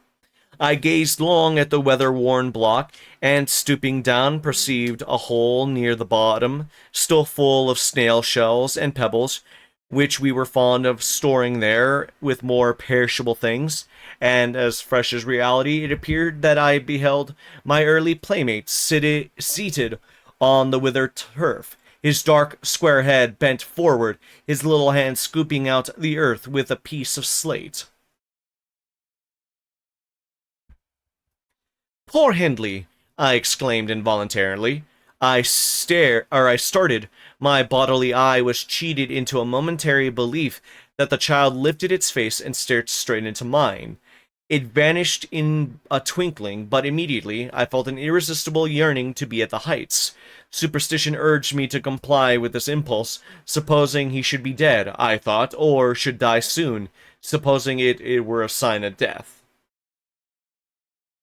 The nearer I got to the house, the more agitated I grew, and on catching sight of it, I trembled in every limb. The apparition had outstripped me. It stood looking through the gate. That was my first idea on observing an elf-locked, brown-eyed boy setting his ruddy countenance against the bars. Further reflection suggested this must be Hareton, my Hareton, not altered greatly since I left him 10 months since. "God bless thee, darling," I cried, forgetting instantaneously my foolish fears. "Hareton, it's Nelly. Nelly, thy nurse." He retreated out of arm's length and picked up a large flint. "I am come to see thy father, Hareton," I added, guessing from the action that Nelly, if she lived in his memory at all, was not recognized as one with me. "It's only been 10 months. I'm pretty sure the kid should remember you. But, well, what do I know?"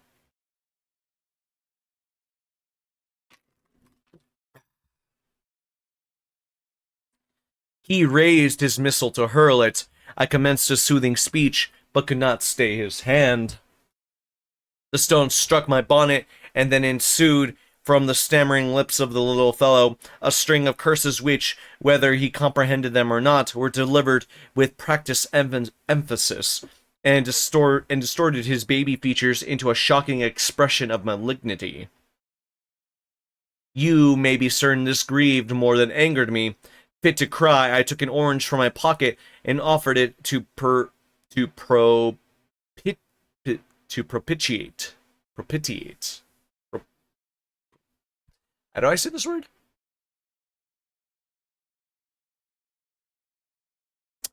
Um, pro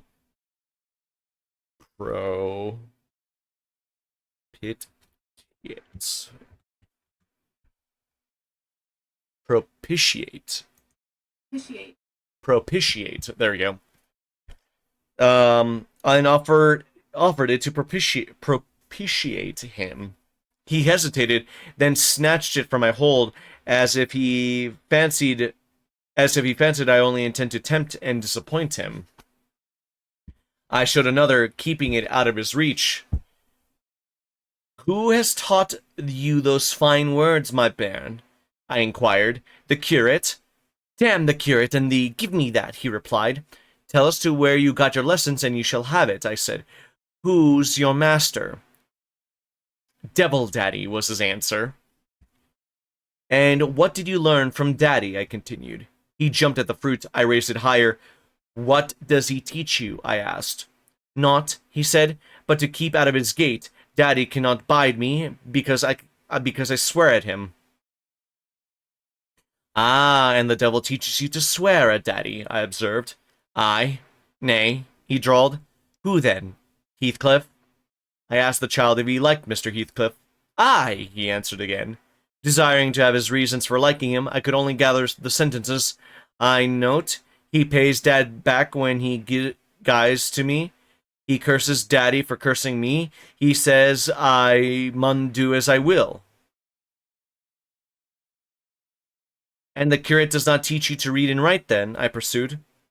"No, I was told the curate should have his teeth dashed down his throat if he ever stepped over the threshold. Heathcliff had promised that. I put the orange in his hand and bade him tell his father that a woman called Nellie Dean was waiting to speak with him by the garden gate. He went up the walk and entered the house, and instead of Hindley, Heathcliff appeared on the doorstones. I turned directly and ran down the road as hard as I could ever race, making no halt until I gained the guidepost, feeling as scared as if I had raced a goblin. This was not much connected with Miss Isabel's affair, except that it urged me to resolve further the mounting vigilant guard, and doing my utmost to check the spread of such bad influence at the Grange, even though I should wake a domestic storm by thwarting Mrs. Linton's pleasure. The next time Heathcliff came, my young lady chanced to be feeding some pigeons in the court.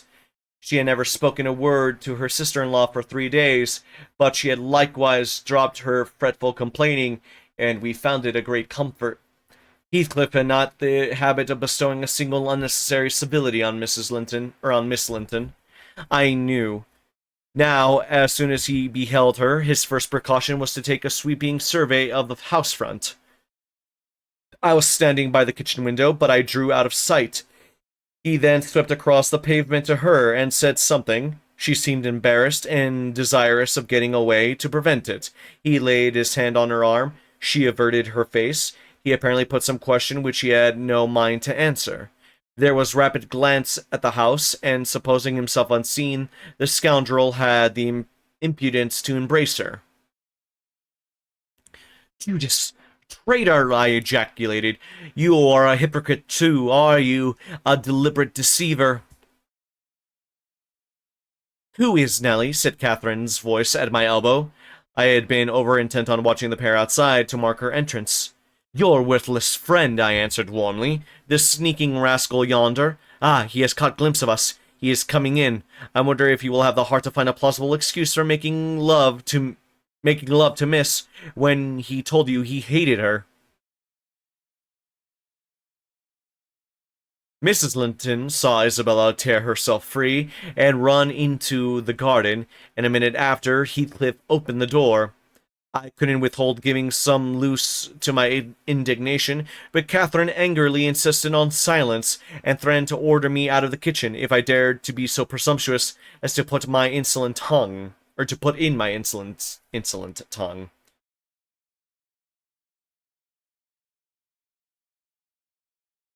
To hear you, people might think you were the mistress," she cried.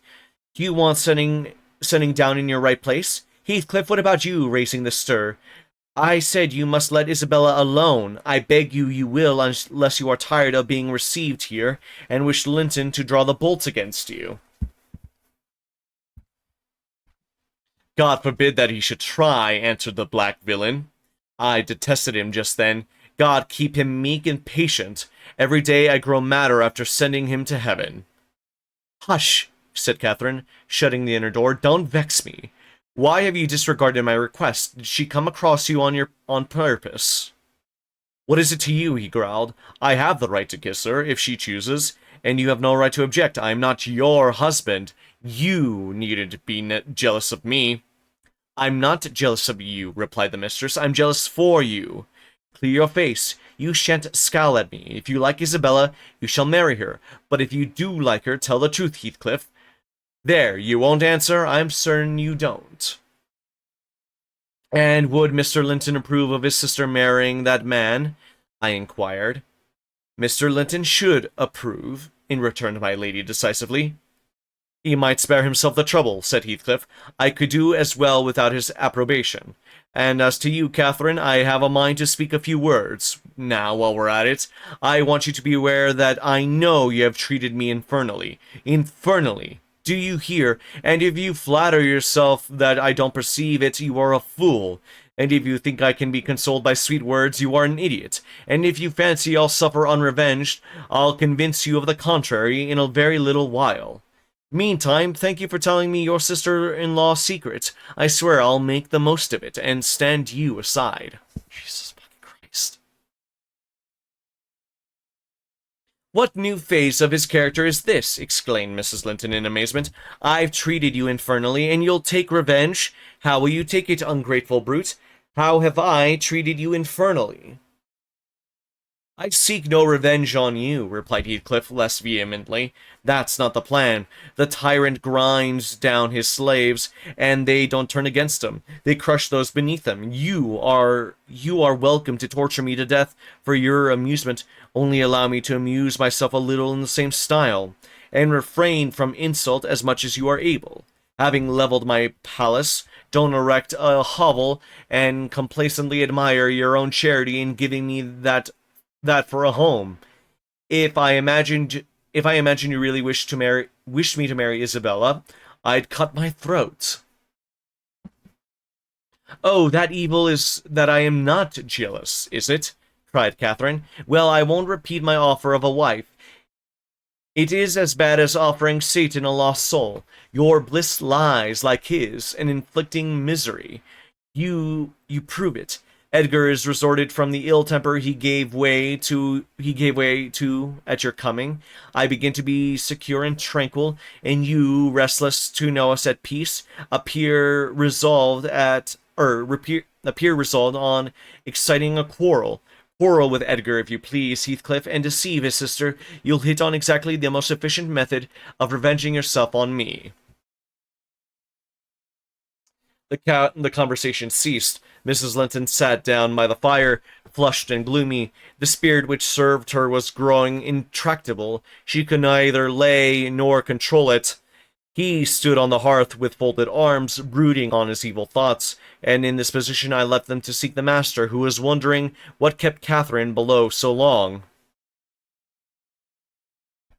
Ellen, he said, when I entered, have you seen your mistress? Yes, she's in the kitchen, sir, I answered. She's sadly put out by Mr. Heathcliff's behavior, and indeed I do think it's time to arrange his visits on another footing. There's harm in being too soft, and now it's come to this. And I related the scene in the court, and as I near dared the whole subsequent dispute, I fancied it could not be very prejudicial to Mrs. Linton unless she made it so, afterwards by assuming the defensive for her guest. Edgar Linton had difficulty in hearing me to the close. His first words revealed that he did not clear his wife of blame. This is insufferable, he exclaimed. It's disgraceful that she should own him for a friend and force his company on me. Call me 2 men out of the hall. Ellen,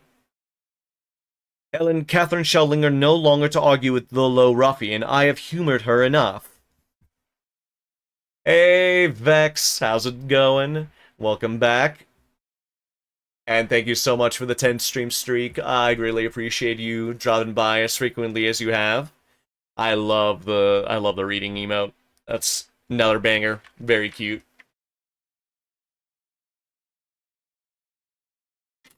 Ah.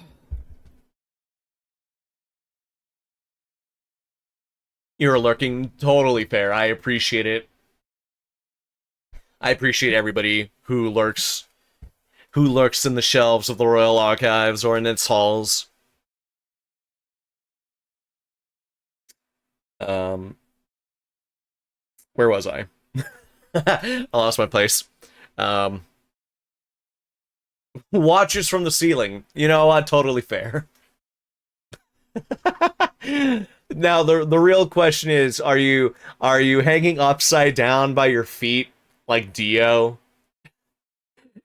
And just watching menacingly while there's JoJo sound effects coming from you?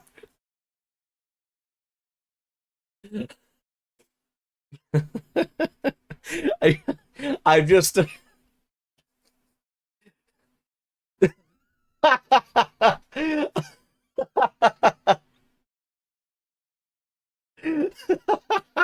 just the coming from Vex, and then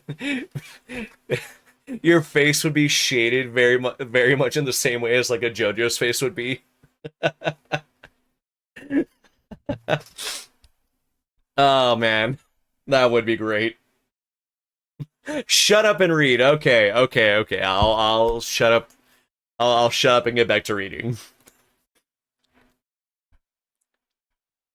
But make note of that. That would be a very fun commission idea. He descended, and bidding the servants wait in the passage, went, followed by me, to the kitchen. Its occupants had recommenced their angry discussion. Mrs. Linton, at least, was scolding with renewed vigor. Heathcliff the window and hung his head, somewhat cowed by her violent rating, apparently. He saw the master first, and made a hasty motion that she should be silent, which she obeyed, abruptly on discovering the reason of his intimidation. Or, intimation, actually, intimation. I keep wanting to say intimidation, but it's intimation. "How is this?" said Linton, addressing her. "What notion of propriety must you have to remain here, after the language which has been held to you by that blackguard? I suppose, because it is his ordinary talk, you think nothing of it. You are habituated to his baseness, and perhaps I imagine I can get used to it too." "Have you been listening at the door, Edgar?" asked the mistress, in a tone particularly calculated to provoke her husband, implying both carelessness and contempt of his irritation. Heathcliff, who raised his eyes at the former speech, gave a sneering laugh at the other, on purpose, it seemed, to draw Mr. Linton's attention to him. He succeeded, but Edgar did not mean to entertain him with any high flights of passion. "I've been so far forbearing with you, sir," he said quietly, "not that I was ignorant of your miserable, degraded character, but I felt that you were only partly responsible for that, and Catherine, wishing to keep up your acquaintance, I acquiesced foolishly. Your presence is a moral poison that would contaminate the most virtuous. For that cause, and to prevent worse consequences, I shall deny you hereafter admission into this house, and give notice now that I require your instant departure. 3 minutes' delay will render it involuntary and ignominious." Heathcliff measured the height and breadth of the speaker with an eye full of derision. "Cathy, this lamb of yours threatens like a bull," he said. "It is in danger of splitting its skull against my knuckles. By God, Mr. Linton, I am mortally sorry that you are not worth knocking down." My master glanced towards the passage and signed me to fetch the men. He had no intention of hazarding a personal encounter. I obeyed the hint, but Mrs. Linton, suspecting something, followed, and when I attempted to call them, she pulled me back, slammed the door to, and locked it. "Fair means," she said, in answer to her husband's look of angry surprise. "If you have not courage to attack him, make an apology or allow yourself to be beaten. It will correct you of feigning more valor than you possess. No, I'll swallow the key before you shall get it. I am delightfully rewarded for my kindness to each. After constant indulgence of one's weak nature and the other's bad one, I earned for thanks 2 samples of blind ingratitude, stupid to absurdity. Edgar, I was defending you, and yours, and I wish Heathcliff may flog you sick for daring to think an evil thought of me." Thank you so much. Oh, shit. Arthur, thank you so much for the raid. How's it going, buddy? Welcome back to the Royal Archives. Well, damn, ads are also going to start here in a little bit, but I think we have plenty of time for me to give my usual spiel. Welcome back, everybody. How's it going? My name's Caleb Lascurus. I'm your resident Demon King. I am the founder of the Royal Archives. I hope you guys have had a wonderful stream. Arthur, what were you doing tonight? I think you were, if I remember correctly, because I saw you post your post in the Underrealm server that you were reading a Farewell to Arms by Ernest Hemingway. That I've not read any Hemingway, so I'm a little curious. What's that book about? And Wuthering Heights is certainly something, I will say. Everybody continues to be terrible. That is the very, that is a very rudimentary way of putting it, I guess. That everybody here is not a good, they're not a good people. They're not. They're very flawed. A World War One ambulance driver and his misadventures in and around the front. Oh, okay. I don't know too often, or I don't know too many books about World War One that are like, because I think the only ones that come to mind, well, now that I know about A Farewell to Arms, is All Quiet on the Western Front. That is the only other book that I know of that is set during World War One. Also, Chemos, welcome back. Thank you so much. I appreciate it. Yeah, Wuthering Heights is a great book about terrible people. Yes. Yeah. It is. I guess like the best way to put it is, Wuthering Heights is very much the start, or maybe not the start, but it is, I guess like the maybe it might be like the inspiration for all of like the terrible toxic romances that we see nowadays, because the characters are brutally honest with one another, and yet I have not found yet much in the way of redeeming character qualities within the characters. I'm kind of curious to see what we'll find moving forward. So yeah, I'm very very curious to see where we'll be going from here. You've been meaning to pick up All Quiet on the Western Front. Yeah, I heard that book is very sad as well. It's again, World War One is not really, at least from what I understand, not a lot of people wrote about it, or those books are just not as common as they used to be. It annoys me when people call Wuthering Heights a classic romance. There's no love here, only hate. And that's the thing. It's like it's not, there is no love here, right? It is only desire, obsessive, like obsessive tendencies, and like this idea of possessing someone, like, because that's the thing with like Catherine too, right? Catherine very much reads to me as a person that only wants to possess Heathcliff, and it's why she doesn't even entertain of the idea of like really loving him and actually spending her life with him. She just wants him in her life, but she doesn't want him, right? That's the best way I've read, or that's the way I've interpreted the book so far. Um, classics and themes of obsession. Name a more iconic duo. Yeah, exactly. Um, Even so far, being like, I'm almost halfway through the book. Yeah. Also, ads are about to start. I do apologize if you guys get caught in ads. We're just gonna yap for a little bit while we wait for ads to run out. But yeah, it's very much about the cycles of abuse, right? It is These are very much damaged people with their what their understanding of love is, right? Um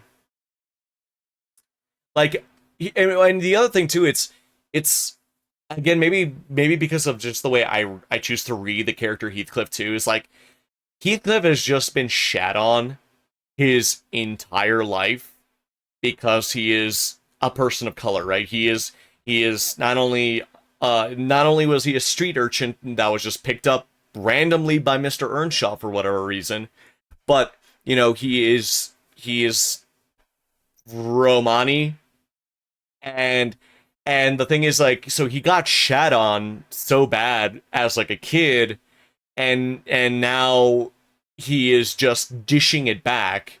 Obviously, he's not being the better person. I don't think anything that what Heathcliff is doing is, I don't think he's a particularly good person. Um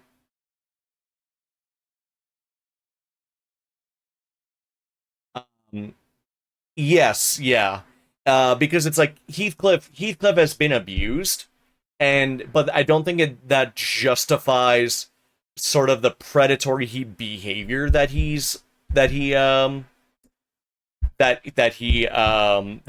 exhibiting now that he has been back, right?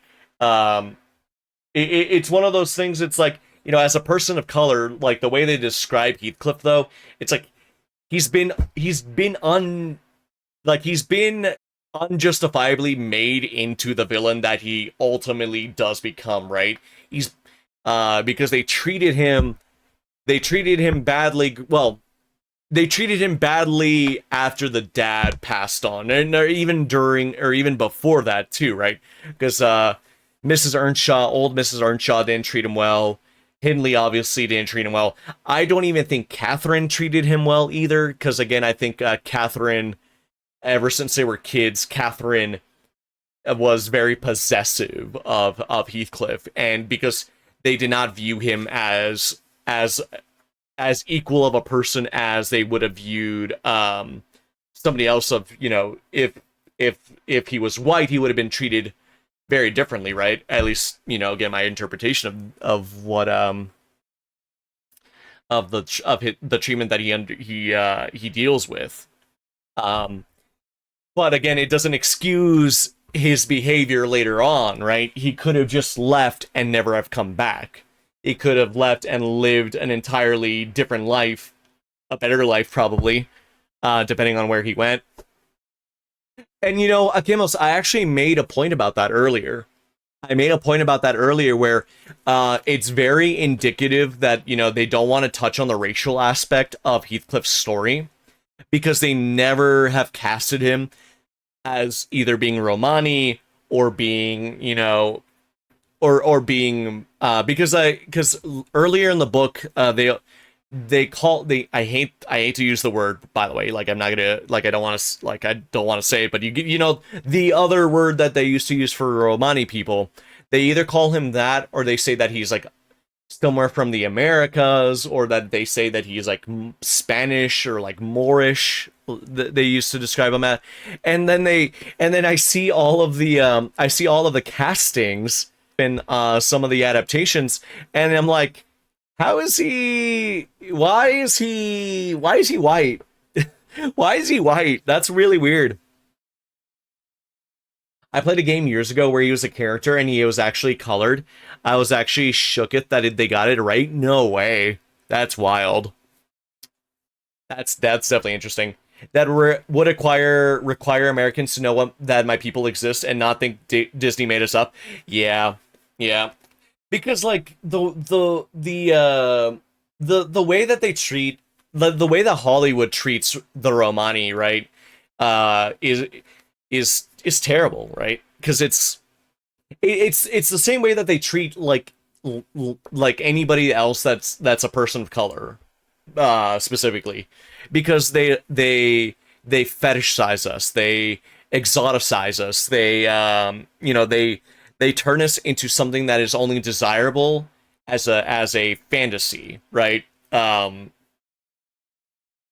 And it's just so fucked up. It's just so fucked up. Because like I experienced that with being Hispanic, with being Latino, right? These ideas are so, like, these stereotypes are so prevalent within different color people of color, or different BIPOC communities, right? And but I think it's even worse for heavily misunderstood cultures too, like the Romani, like the First Nations and the Native Americans too, right? Because then there's that mysticism that they add to being any one of those cultures. Because as much as people don't like to talk about it, like there's that. So for the case of the Romani, and the case of people from Central Asia all the way to like East Asia, is this idea, the Orientalism still exists. I like 100%, like being a like this might be a hot take, I just thought of this. Being a modern day weeb is basically akin, like if you're like if people are weebs, they are modern day Orientalists, because of the way they fetishize like specifically Japanese culture. But like Orientalism still exists in broad strokes in a lot of like Western media too. And then the same happens with the same happens with, anything that is anything that's pre-Columbian too, which is a little bit more like my wheelhouse of experience because, yeah, there's a subset of weeb culture that fits that absolutely, exactly, yeah. Like I know I'm just kind of painting broad strokes and being overly general here, but like, yeah, we can really see that like this fetishization of like non-Western cultures is very much still around, right? Despite despite there being people actually producing art that is actually indicative of those things. Oh yeah, Korea gets it really bad. Last little tangent on that before we get back into the reading and finishing this chapter. I saw that there was this woman who went on a trip to Korea and um she was looking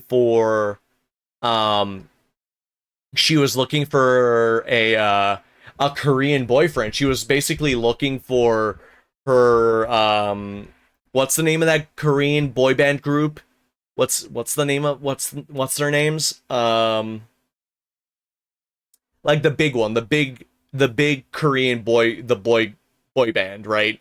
She was basically looking for somebody like that, and she basically catfished herself thinking, yes, BTS, yes.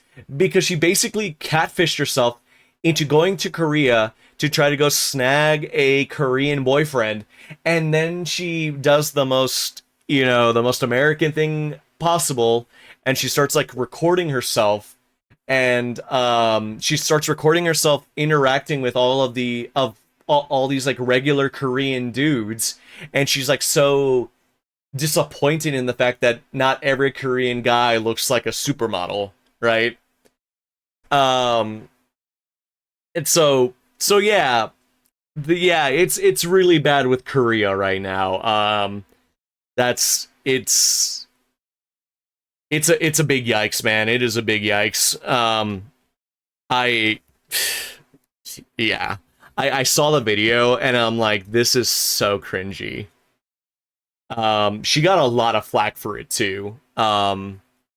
Yeah, no, it's bad. It was bad. Um, yeah. I just shook my head at that. I was like, no fucking way that somebody actually did this. But nope, they did. They catfished themselves and they proceeded to be a total drama queen about it. Yeah. Sorry to cause a massive tangent, but it's not often I run into people that actually get it. Here's the thing, like the way I always put it, Kimos, is that even though I like even though I am Latino, like I know my experiences are not different, even if somebody is, let's say, Romani or somebody who's Asian or African American. While our experiences might not be universal, it's they the feelings that we have are universal, right? It's one of those things where, it's we want to be like we all just want to be viewed as people, right?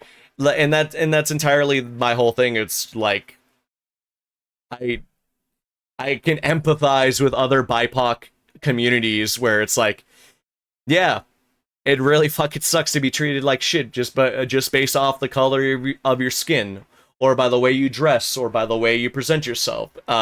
Especially if those ways that you present yourself are not traditionally like European or Western, right? Um, that's that's one of those things that's like I think it's a universal experience for a lot of POC creators or audience members or things like that, where it's like, yeah, we just want to be seen as people, man. Like, what the fuck? We can be greatly what's it called? We can be good and bad. We can have our yikes with our nice. We just want to be viewed as people, though. That's it. We don't want to be mistreated. We don't want to be discriminated against.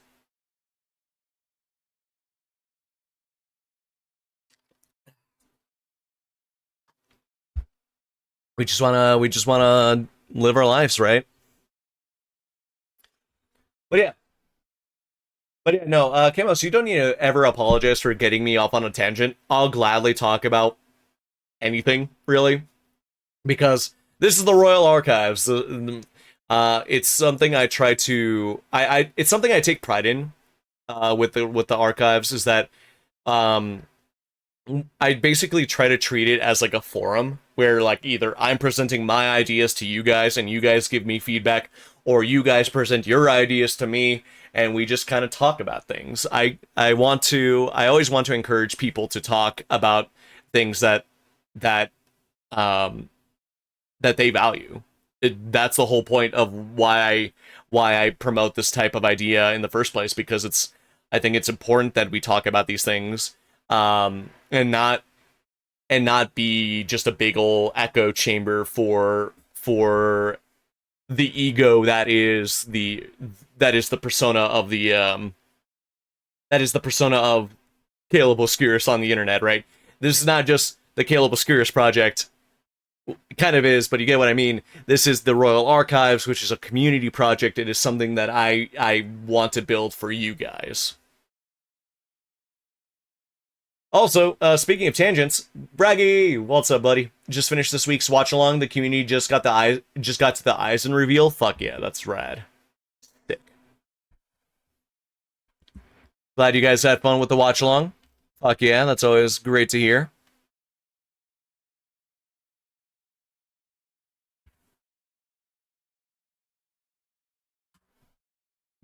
But yeah, without any further ado, we're gonna get back into the reading before Vex hits me with the "shut up and read" emote again.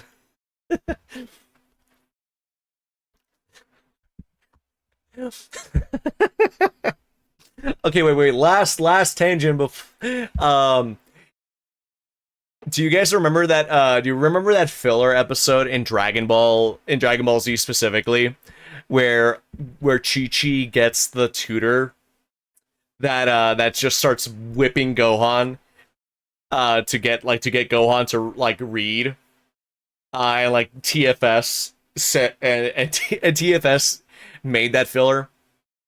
I'm just imagining that with Vex whenever she comes into a reading stream, and she just starts whipping people. It's like, shut up and read, shut up and read, read.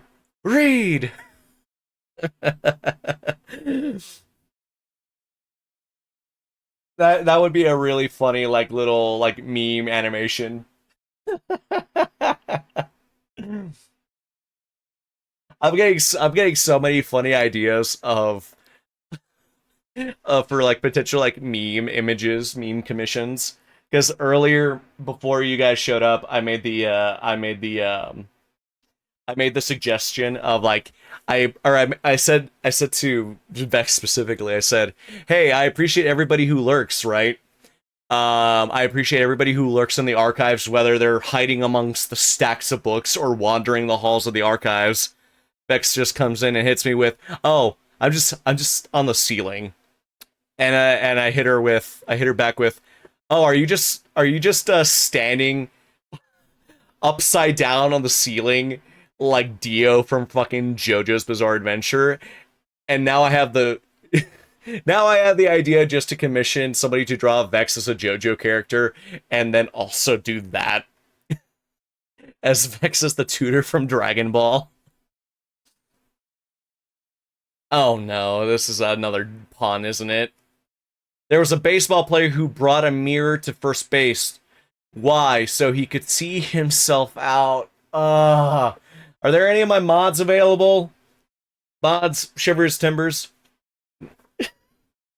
That's terrible. That is terrible. I need to pet my cat for that one. Pumpkin. All right. Where was I?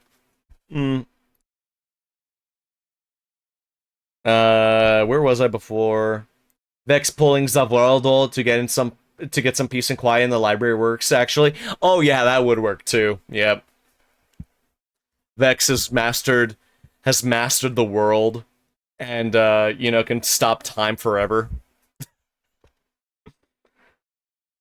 Da, da, da, da. I think I was here. It did not need the medium of a flogging to produce that effect on the master. He tried to wrest the key from Catherine's grasp, and for safety she flung it into the hottest part of the fire, whereupon Mr. Edgar was taken with a nervous trembling, and his countenance grew deadly pale. For his life he could not avert the excess of emotion. Mingled anguish and humiliation overcame him completely. He leaned back on the back of the chair and covered his face. Oh, heavens!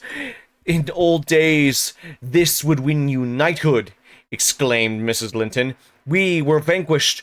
We are vanquished. We are vanquished. Heathcliff would as soon lift a finger at you as the king would march his army against a colony of mice. Cheer up, you shan't be hurt. Your type is not a lamb, it's a sucking leveret. I wish you the joy of the milk-blooded coward, Cathy, said her friend. I compliment you on your taste. That is the slavering, shivering thing you prefer to me. I would not strike him with my fist, but I'd kick him with my foot, and experience considerable satisfaction. Is he weeping, or is he going to faint for fear? The fellow approached and gave the chair on which Linton rested a push. He'd better have kept his distance. My master quickly sprang erect and struck him full on the throat, a blow that would have leveled a slighter man. Wow. You know what? I gotta give it to Linton.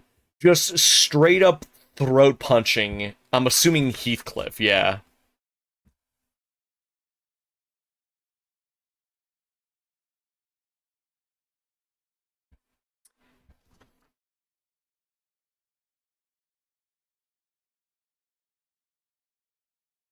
Wow. Okay, that is wild. He took his breath for it took his breath for a minute, and while he choked, Mr. Linton walked out by the back door into the yard, and from thence to the front entrance. There, you've done with coming here, cried Catherine. Get away now. You'll return with a brace of pistols and half a dozen assistants. If he did overhear us, of course, he'd never forgive you. You've played me an ill turn, Heathcliff, but go, make haste. I'd rather see Edgar at bay than you. Wow. Do you suppose I'm going with that blow burning in my gullet? He thundered.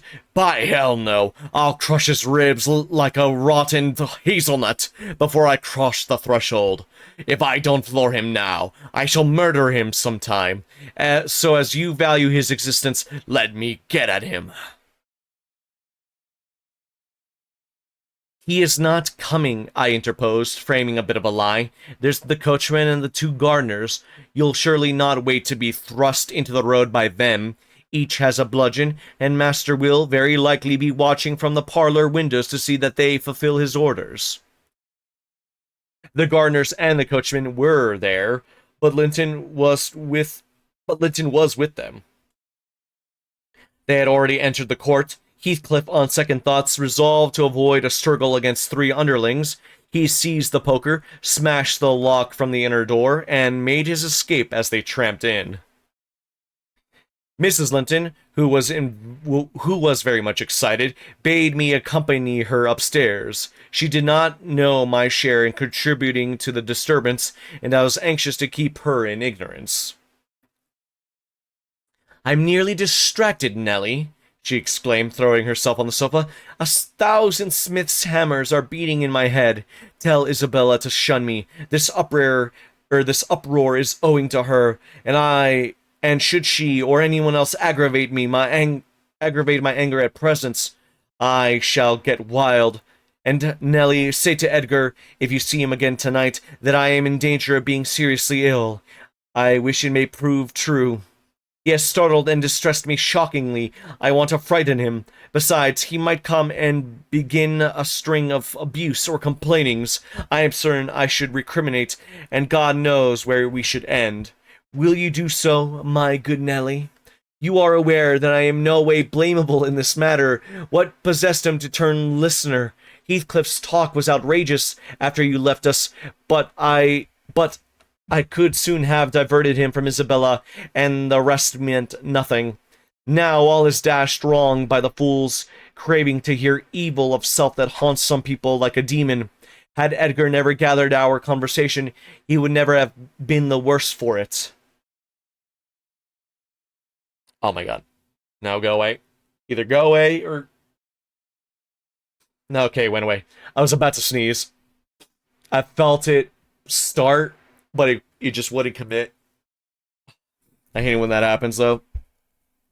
And now it gets all itchy. Really, when he opened on me in that unreasonable tone of displeasure, after I had scolded Heathcliff until I was hoarse for him, I did not care hardly what they did to each other, especially as I felt that, however the scene closed, we should all be driven asunder for nobody knows how long. Well, if I cannot keep Heathcliff for my friend, if Edgar will be mean and jealous, I will try to break their hearts by breaking my own. That will be a prompt way of finishing all, when I am pushed to extremity. But it's a deed to be reserved for a forlorn hope. I'd not take Linton by surprise with it. To this point, he has been discreet in dreading to provoke me. You must represent the peril of quitting that policy, and remind him of my passionate temper, verging, when kindling, on a frenzy. I wish you could dismiss that apathy out of that countenance, and look rather more anxious about me. Catastrophe averted, it would seem. Yeah, Catherine. Yeah, this is a catastrophe of Catherine's own making. Yeah.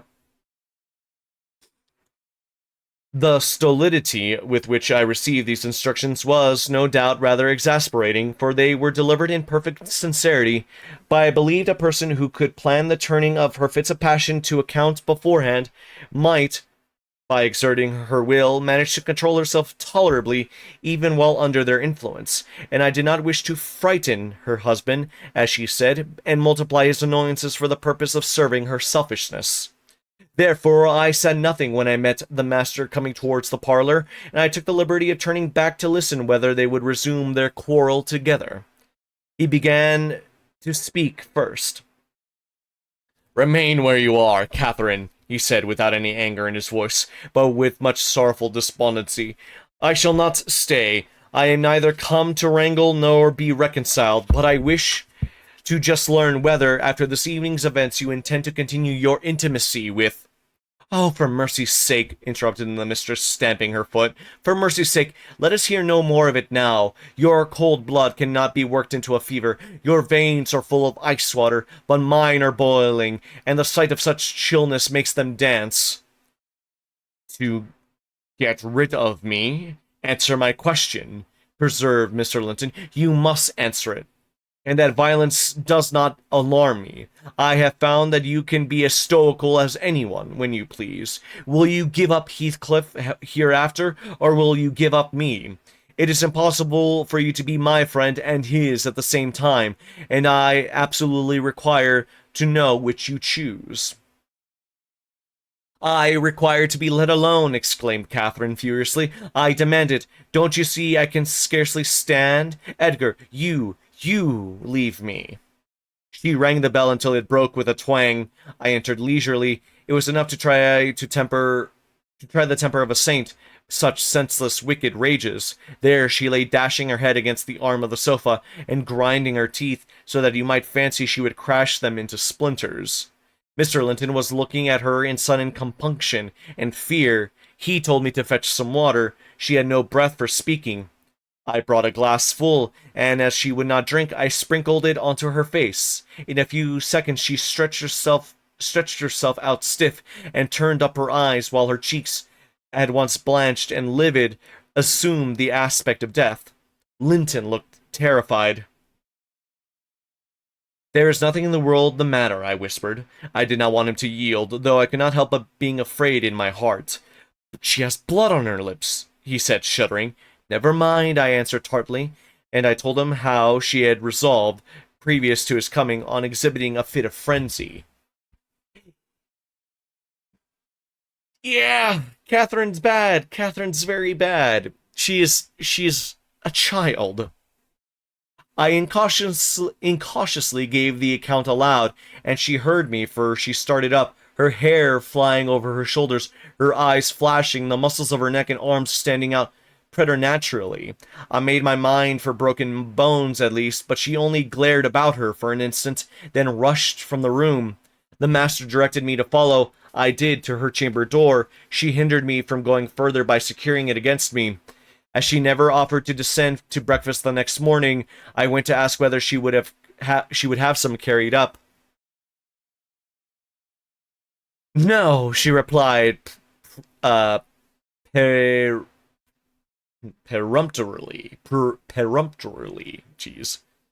The same question was repeated at dinner and tea, and again on the morrow after, and received the same answer. Mr. Linton, on his part, spent his time in the library, and did not inquire concerning his wife's occupations. Isabella and he had an hour's interview, during which he tried to elicit from her some sentiment of the proper horror for Heathcliff's advances, but he could make nothing of her evasive replies, and was obliged to close the examination unsatisfactorily, adding, however, a solemn warning that if she were so insane as to encourage that worthless suitor, it would dissolve all bonds of relationship between herself and him. Jeez, dude. Okay. That was chapter 11. We're going to get on to chapter 12, but I'm going to take a brief break here first, because I don't think I can finish chapter 12 in 30 minutes. I don't think. Because chapter 12 is...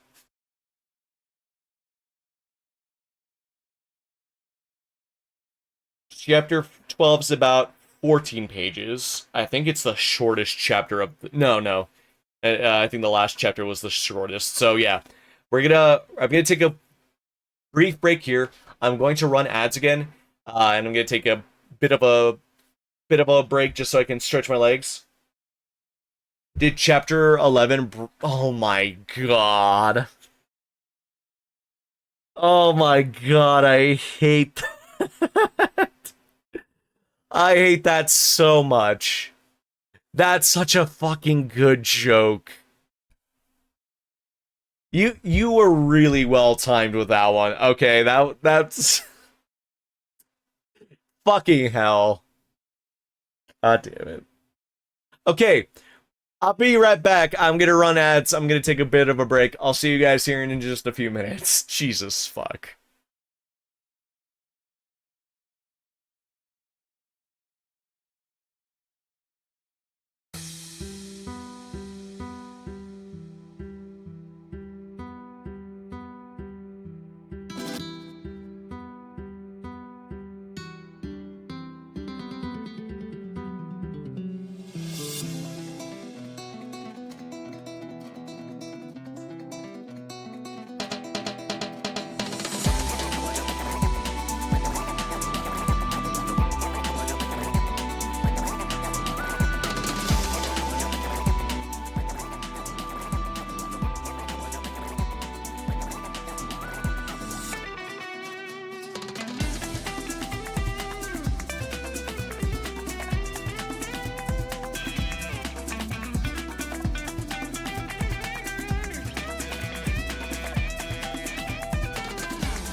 Be sure to take of yourselves as well, chat.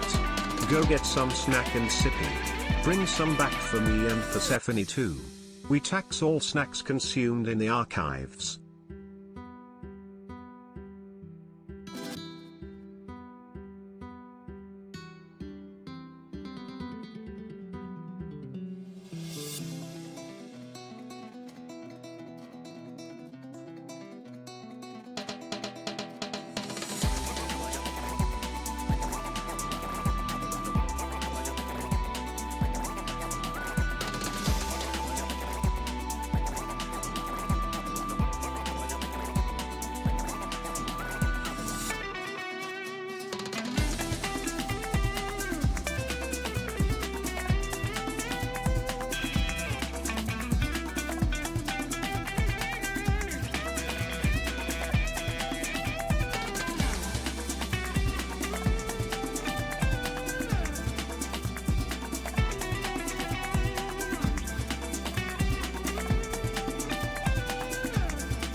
Okay, we're back.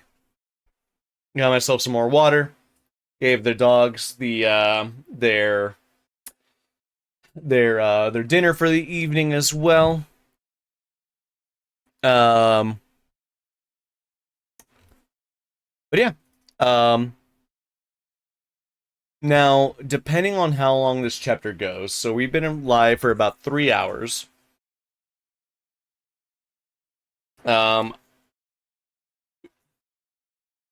We've actually been making good time. Way better time than I initially thought. So, depending on how I feel at the end of this chapter, we'll see if we'll do one more after this. If we'll finish up chapter 13 as well.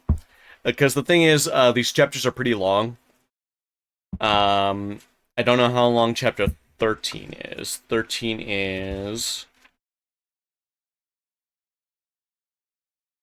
is about 12 pages as well.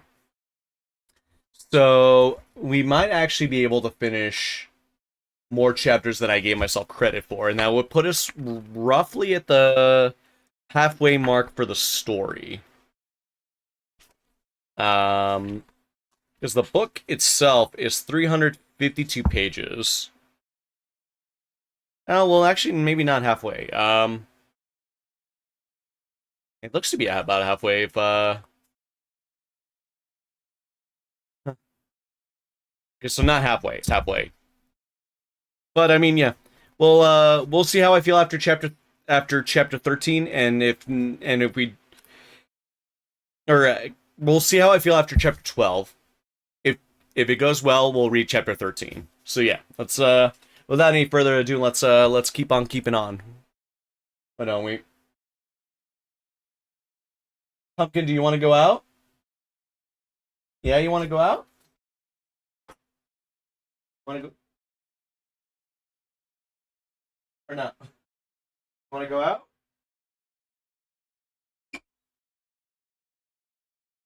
No, okay. She goes by the door. She looks at me with her big green eyes. Like, hey, open the door. And then she decides, you know what, never mind. You took too long to open the door. I'm gonna just stay in here then.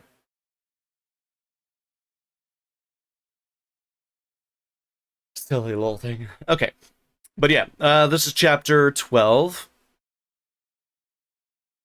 While Miss Linton moped about the park and garden, always silent, and almost always in tears, and her brother shut himself up among the books that he never opened, wearying, I guessed, with the continual vague expectation that Catherine, repenting her conduct, would come of her own accord to ask pardon and seek reconciliation, and she fasted.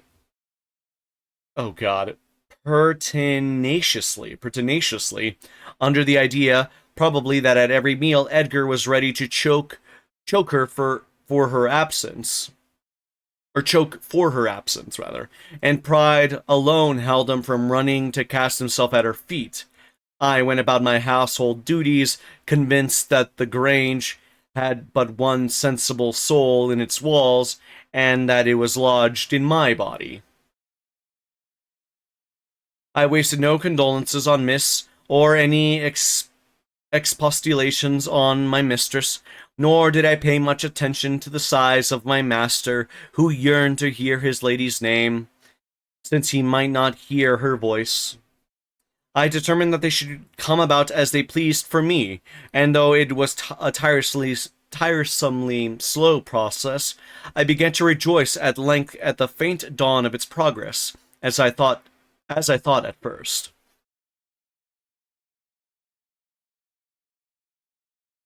I will say Nellie probably is the only reasonable person in this entire story.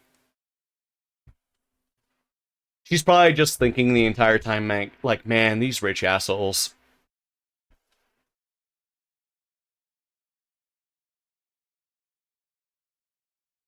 Mrs. Linton, on the third day, unbarred her door, and having finished the water in her pitcher and decanter, desired a renewed supply in a basin of gruel for which she believed she was dying. That I set down as a speech meant for Edgar's tears. I believed no such thing, so I kept it to myself. I brought her some tea and dry toast. She ate and drank eagerly, and sank back into her pillow, or sank back on her pillow again, clutching her hands and groaning. "Oh, I will die," she exclaimed, "since no one cares anything about me. I wish I had not taken that." Not entirely faultless, something of an enabler, but by comparison, yeah. Exactly, yeah. I don't think Nelly is by any means like like you said, faultless, right? She's enabled a lot of this behavior. Um and and also her treatment of Heathcliff is not entirely the most kosher either. She's the way she treats Heathcliff as well is like she villainizes him as much as anybody else does.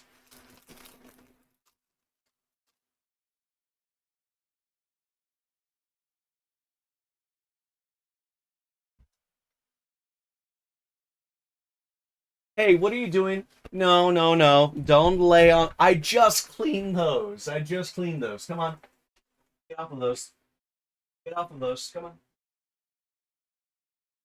You are not getting your fluffy butt all over my clean sheets. I just cleaned those. Get out of here.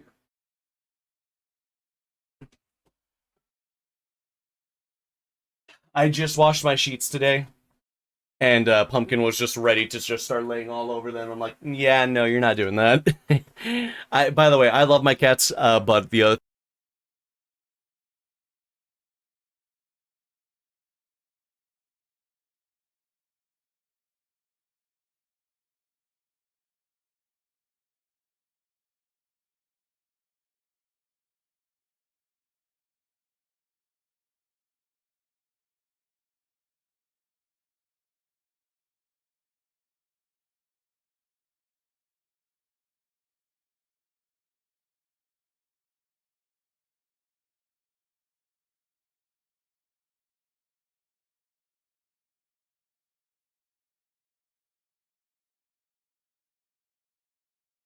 Yeah, I completely agree. There's no helping it.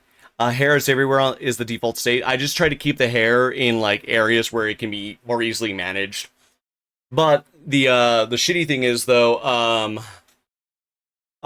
it gets because we have carpeted stairs. Mind you, it's not like it's not like super deep carpeting on the stairs here. Um, but the cat hair gets really stuck into the carpet, and none of the vacuums that we have are like that good or that easy to use on stairs.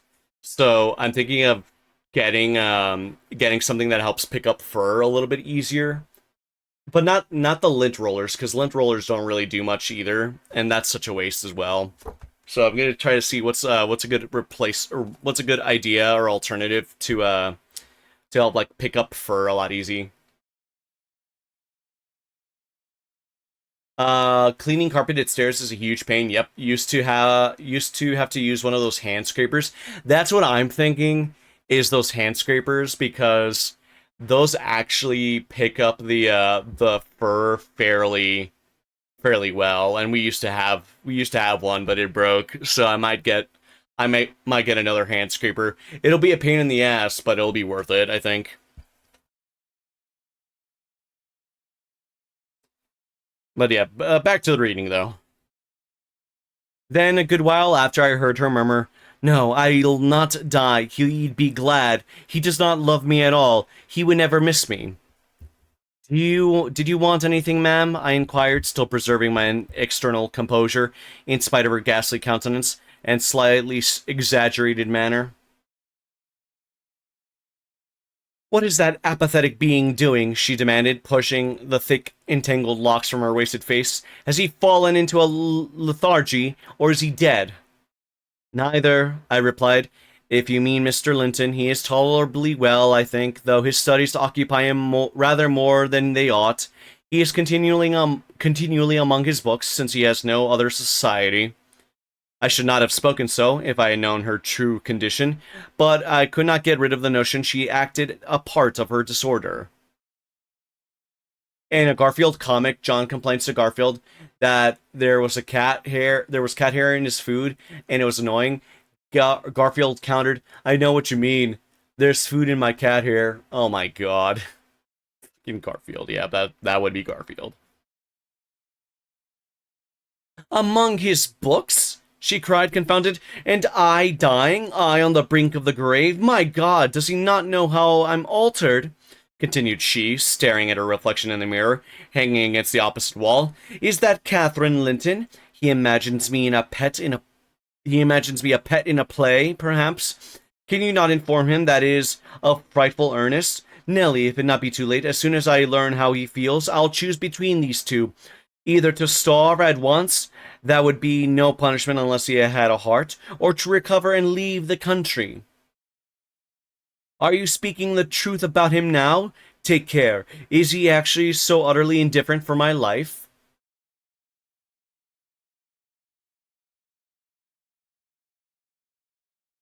Among Us mention? Wait, what?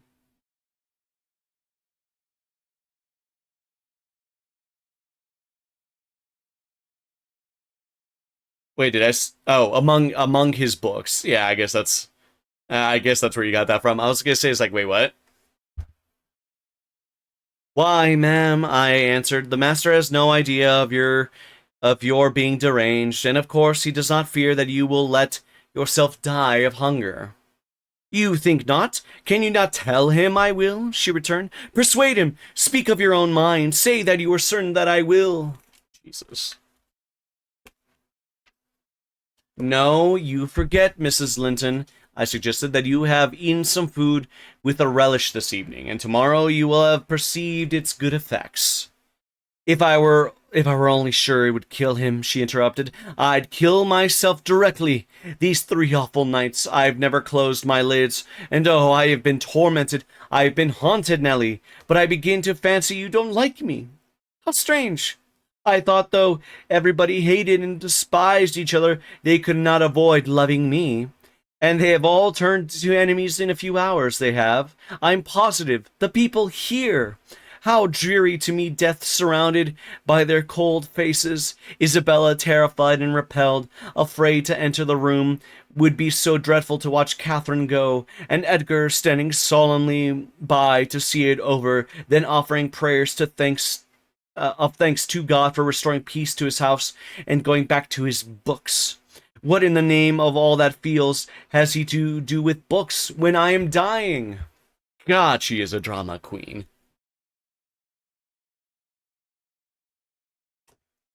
She could not bear the notion which had put into her head of Mr. Linton's philosophical resignation.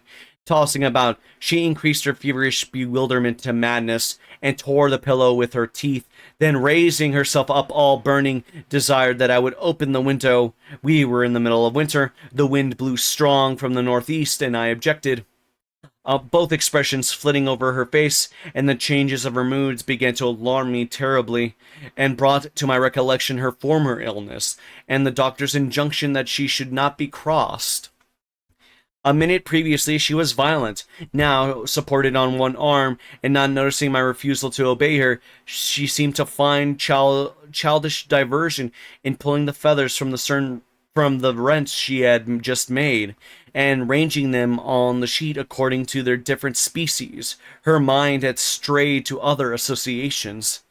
That's a turkey, she murmured to herself, and that is a wild duck's, and this is a pigeon's. Ah, they put pigeon's feathers in the pillows. No wonder I couldn't die. Let me take care to throw it on the floor when I lie down. And here's a moorcock's, and this I know it is among 1,000. It is a lapwing's. Bonny bird, wheeling over our heads in the middle of the moor. It wanted to go to its nest, but the clouds touched the swells, and it felt the rain coming. The feather was picked up from the heath. The bird was not shot. We saw its nest in the winter, full of little skeletons. Heathcliff set a trap over it, and the old ones dare not come. I made him promise never to shoot a lapwing after that, and he didn't. Yes, here's more. Did he shoot my lapwings, Nelly? Are they red, any of them? Let me look. I had an ex who had this as a favorite book. Would have been a huge red flag if I had known the book better. Just imagining she wanted to emulate Catherine Kills Me. Oh, jeez. Well, here's the thing. I think if people really understood this book, having it as your favorite book wouldn't be that much of a red flag.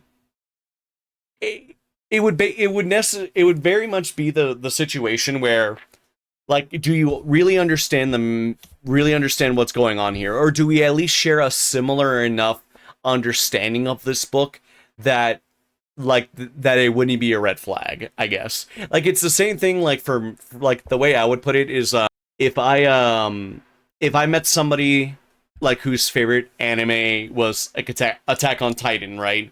And they unironically said that Eren did nothing wrong, or Eren, or fuck, if they even say Griffith did nothing wrong, and then I would have, then, that's one of those things that's a clear indicator to me that you did not understand the work as much as I did. Because here's the thing. So, like, for me specifically, right? Like, let's take Attack on Titan, for example. I like Attack on Titan. I think Eren is a really fascinating character study on what it means to be radicalized and being driven to a point where you think that there's no other way to resolve a situation other than by completely by committing genocide, right? Wait, why are ads starting? What the fuck? I ran ads. Oh, did I not run ads when I was oh, fuck, I'm an idiot. I didn't run ads when I went to go get my water. I'm an idiot. Ay, soy tan pendejo. Ay. Oh, I'm an idiot. I completely forgot to run ads when I went to go get my water and feed the doggos. Shit, I'm an idiot. Oh my god, what is wrong with me? What is wrong with me? Okay, well, I'll finish my tangent and we'll read until ads start, and then we'll pause again, and then we'll pick it up after the ads. But yeah, but yeah. So, like, my understanding of Attack on Titan is that Eren did so much wrong. He was how, I don't want to say justified, but it is, like, I guess, like, understandable that like, what he felt, and him being a dumbass teenager, could only see one way of to actually resolve the world's problems. But because Eren wanted to have his cake and eat it too, right? He wanted to have his friends live. But because, not to spoil what happens, but because of what happens, he realizes that he can only do so much, and there's only a certain path that he can follow that leads to that type of ending, right? Again, I don't know if anybody's watched Attack on Titan or not, but yeah, like, Eren is a deeply flawed character, and the nationalism at the crux of Attack on Titan is as much of a problem for both the world at large and the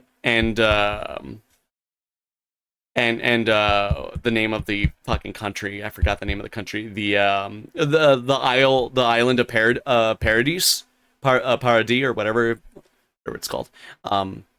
That, like, nationalism is bad. Like, that's the way I read it, right? But if somebody came up to me and said Eren did nothing wrong, then yeah, I'd be like, yeah, you're a red flag. I don't want to be anywhere near you. Same goes for the people that still unironically say Griffith did nothing wrong. Griffith did everything wrong. Griffith did everything wrong.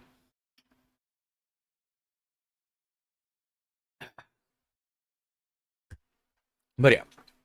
Where was I? Give over with that baby work, I interrupted, dragging the pillow away and turning the holes towards the mattress, for she was removing its contents by the handfuls. Lie down and shut your eyes. You're wandering. There's a mess. The down is flying about like snow.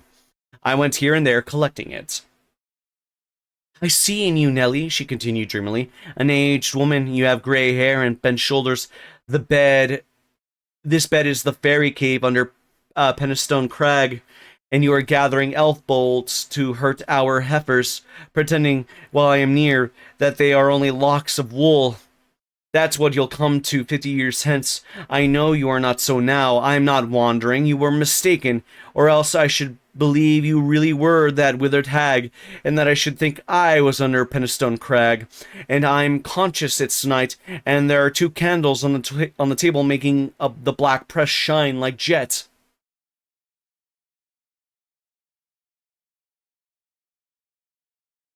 Are there really people who think Griffith did nothing wrong? That's like saying certain AH did nothing wrong. Yeah, there are people that truly think that Griffith did nothing wrong. I've seen like legitimate arguments they're tantamount to selfish arguments. It's the same way with Aaron, right? That that they think Griffith did the right thing by basically throwing away his humanity and by throwing away his human connections is a good thing, because they're the type of chuds that think that actual human interconnections is a bad thing. And so, yeah, there are people that that wholeheartedly believe that Griffith did the right thing because Griffith was not letting and I quote oh God, what was the statement one of these fucking chuds make? Like oh my God, it was something like really stupid too. It was something along the lines that like he didn't let emotions, he didn't let like wokeism let him get in the way of his actual goals. It was something along those lines. The same sort who love Ayn Rand and idiots. Exactly, yes. Because here's the thing, you know one type of political philosophy or political identity that I hate just as much as I hate like ultra conservatism and like Christo nationalism. I hate libertarians way more, or not way more. I hate libertarians just as much as I hate MAGA. Because I hate that whole idea is like, yeah, like I live in a society, we should, there shouldn't be any rules to society. And it's like, I want to do whatever I want. Nobody should infringe on my rights. Real libertarians are just embarrassed conservatives. Exactly. Because these are like the type of losers that like try to do homesteading because they just don't want to be involved in the government. And I hate that. I think that's so fucking stupid. Because these are the type of people that like complain. Like there's this one content creator that I just kind of like I don't really follow anymore, especially after he made some comments that I just wasn't really kosher with. Because it's like it's all this like anti-government talk. And don't get me wrong, like I think there's a lot of bullshit bureaucracy with the government that should not be in place. But libertarians are just so insufferable about it. It's like, yeah, I don't want to pay taxes. I don't want to participate in my community. I don't want to do this. I don't want to do that. I only want to create a community that's people that I deem are fit for my community, right? It's that type of thing. That type of like, I want to have a big open community to everybody.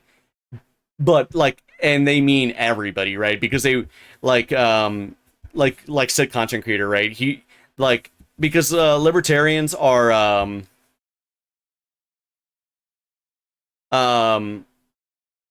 like he was just one of the like he said something along the lines of he said something along the lines of like, which side do you take on this whole political thing?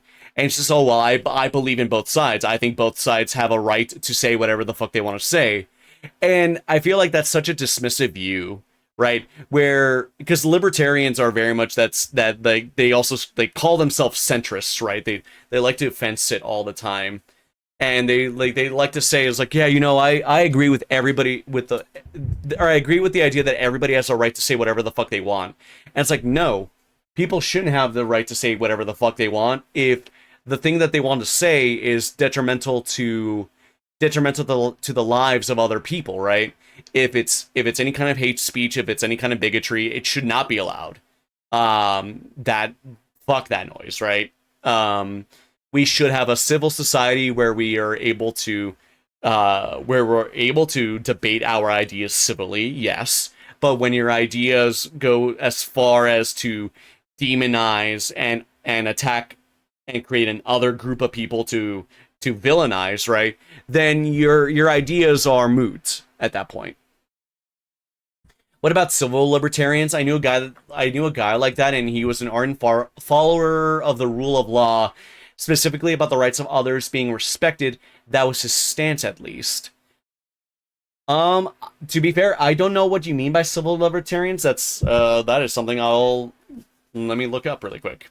Oh, benefiting from the apparatus that comes from the government they hate. Yeah, yep, exactly. Like they benefit a lot from it too. Like, here's the thing. Here's like one of those things too. I don't believe that you should be able to homeschool your kids. Like baseline. I think anybody that homeschools your kid or that homeschools their kid is an idiot. The reason being is that you are not following, like, don't get me wrong, like modern American education standards are terrible.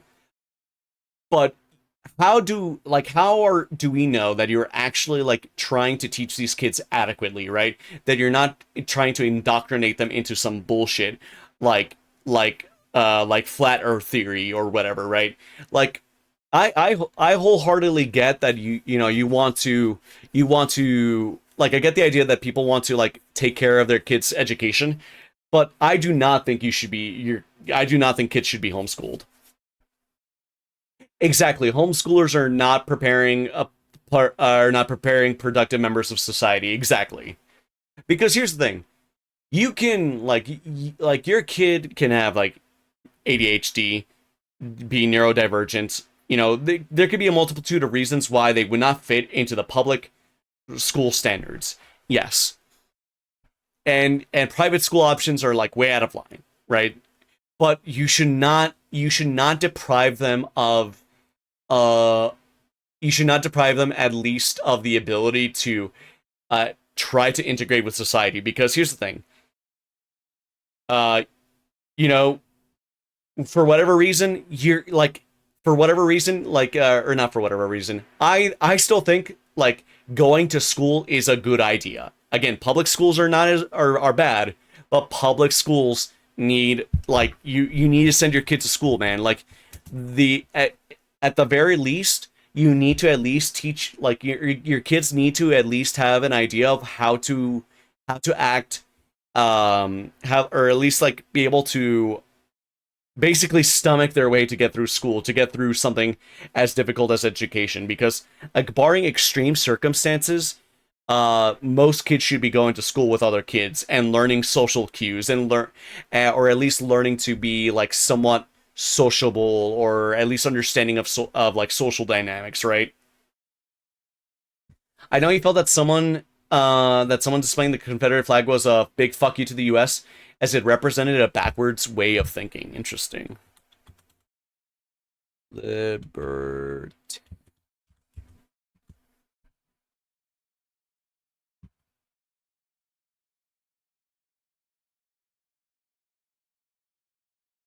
Uh.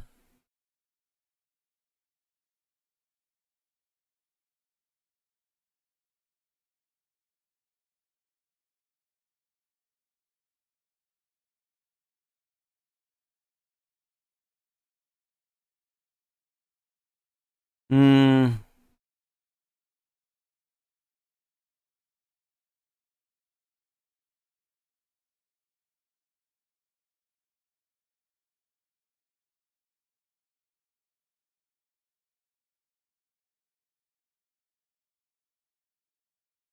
Okay, so what I'm looking here, so specifically, so at least from what I'm reading on the Wikipedia article here, I know it's Wikipedia, it's not the most in-depth thing about, in-depth thing in the world, but from what I'm reading here is, So, in this domain of libertarian philosophy, the primary concern of civil libertarians is the relationship between government and the individuals.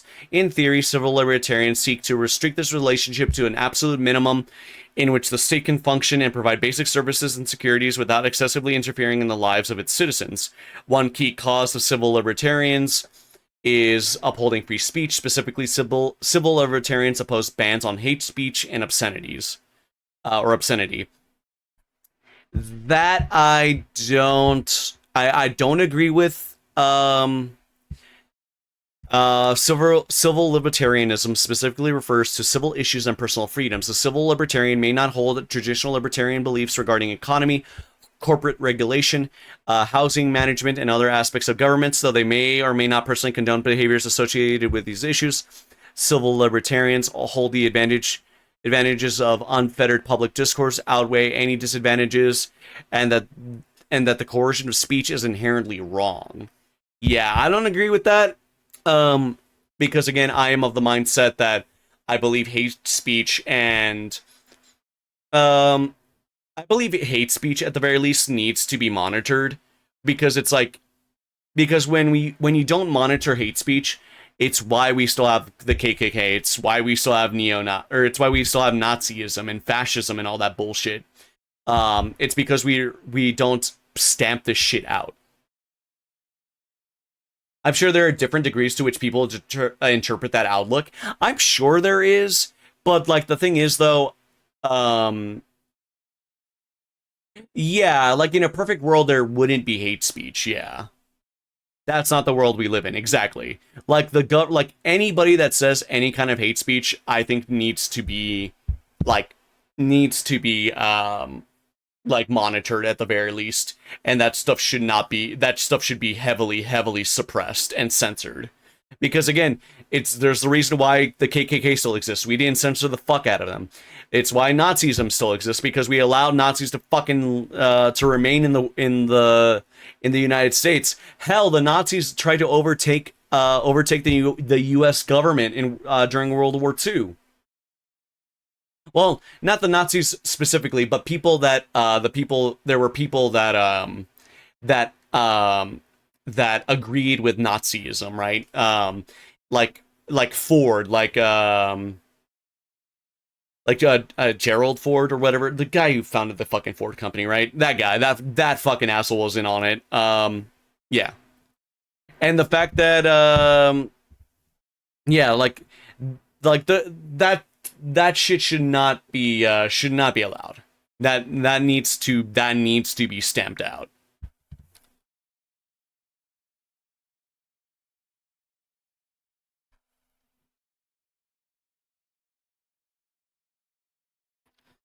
But yeah, now that ads are done, by the way, ads are now done, so we can actually get back to the reading.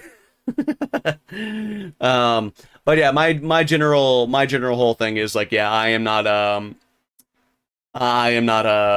by no means a libertarian. I am, at the very least, you can call me a socialist. At my most extreme, you can call me a communist. I do believe that I do wholeheartedly believe in collectivism. I believe that, I believe we should be taking care of ours, like everybody in a country should be taking care of the young, the working class, the poor, the well-to-do and all that. Like, everybody should be taken care of. Did you know Nazi Germany has much less tolerance for Nazism than the U.S.? And I'm done. No, you're not wrong. You're not wrong, SMV. But the other thing too, though, is like there's also a reason why the alt-right is also on the rise in Germany as well. Like, there is a resurgence in Nazism. They might not be using the same symbols, but they're using the same language. But I mean, at least the German government has straight up said, like, hey, we're looking into you as a terrorist organization for the shit that you're saying. So, at least there's that. It's not like the U.S. that labels Antifa as a terrorist organization, even though being anti-fascist is a philosophical argument, not a political argument, rather than a group. So yeah. yeah, Germany knew what to do post. Well, I heard last like tangent on this. I heard that it's not all roses and sunshine though regarding like the education on World War II though. So I know that stuff has changed, and like, or not, stuff has changed. Like there's like the sentiments toward it are is God, I can't remember because I know there was like a commentary on that, but it's not all sunshine and roses when it comes to like how Germany has actually how actually they talk about what happened in Germany during World War II. Like there's still a lot left to be desired socially from that aspect. Yeah, imaginary boogeyman for as a terror organization instead of real terror organizations. That's the U.S. Yay! Exactly. Exactly.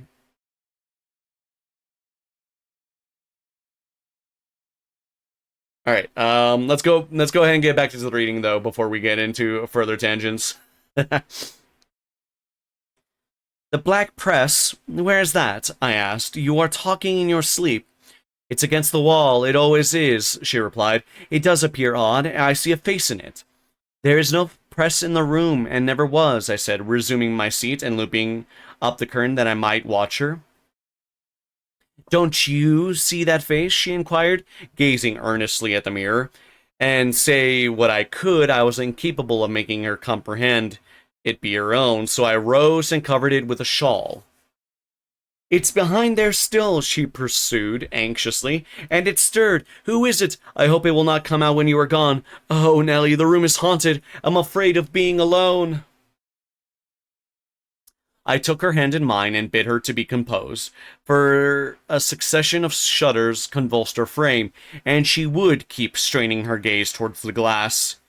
There's nobody here, I insisted. Whoa, hey. Star Mirai. No, Miraya, sorry. Miraya, I hope I said that correctly. But yeah, welcome on in. Thank you so much for the follow. I greatly appreciate it. And let me know if I said your name correctly. I hope I did. If not, feel free to correct me.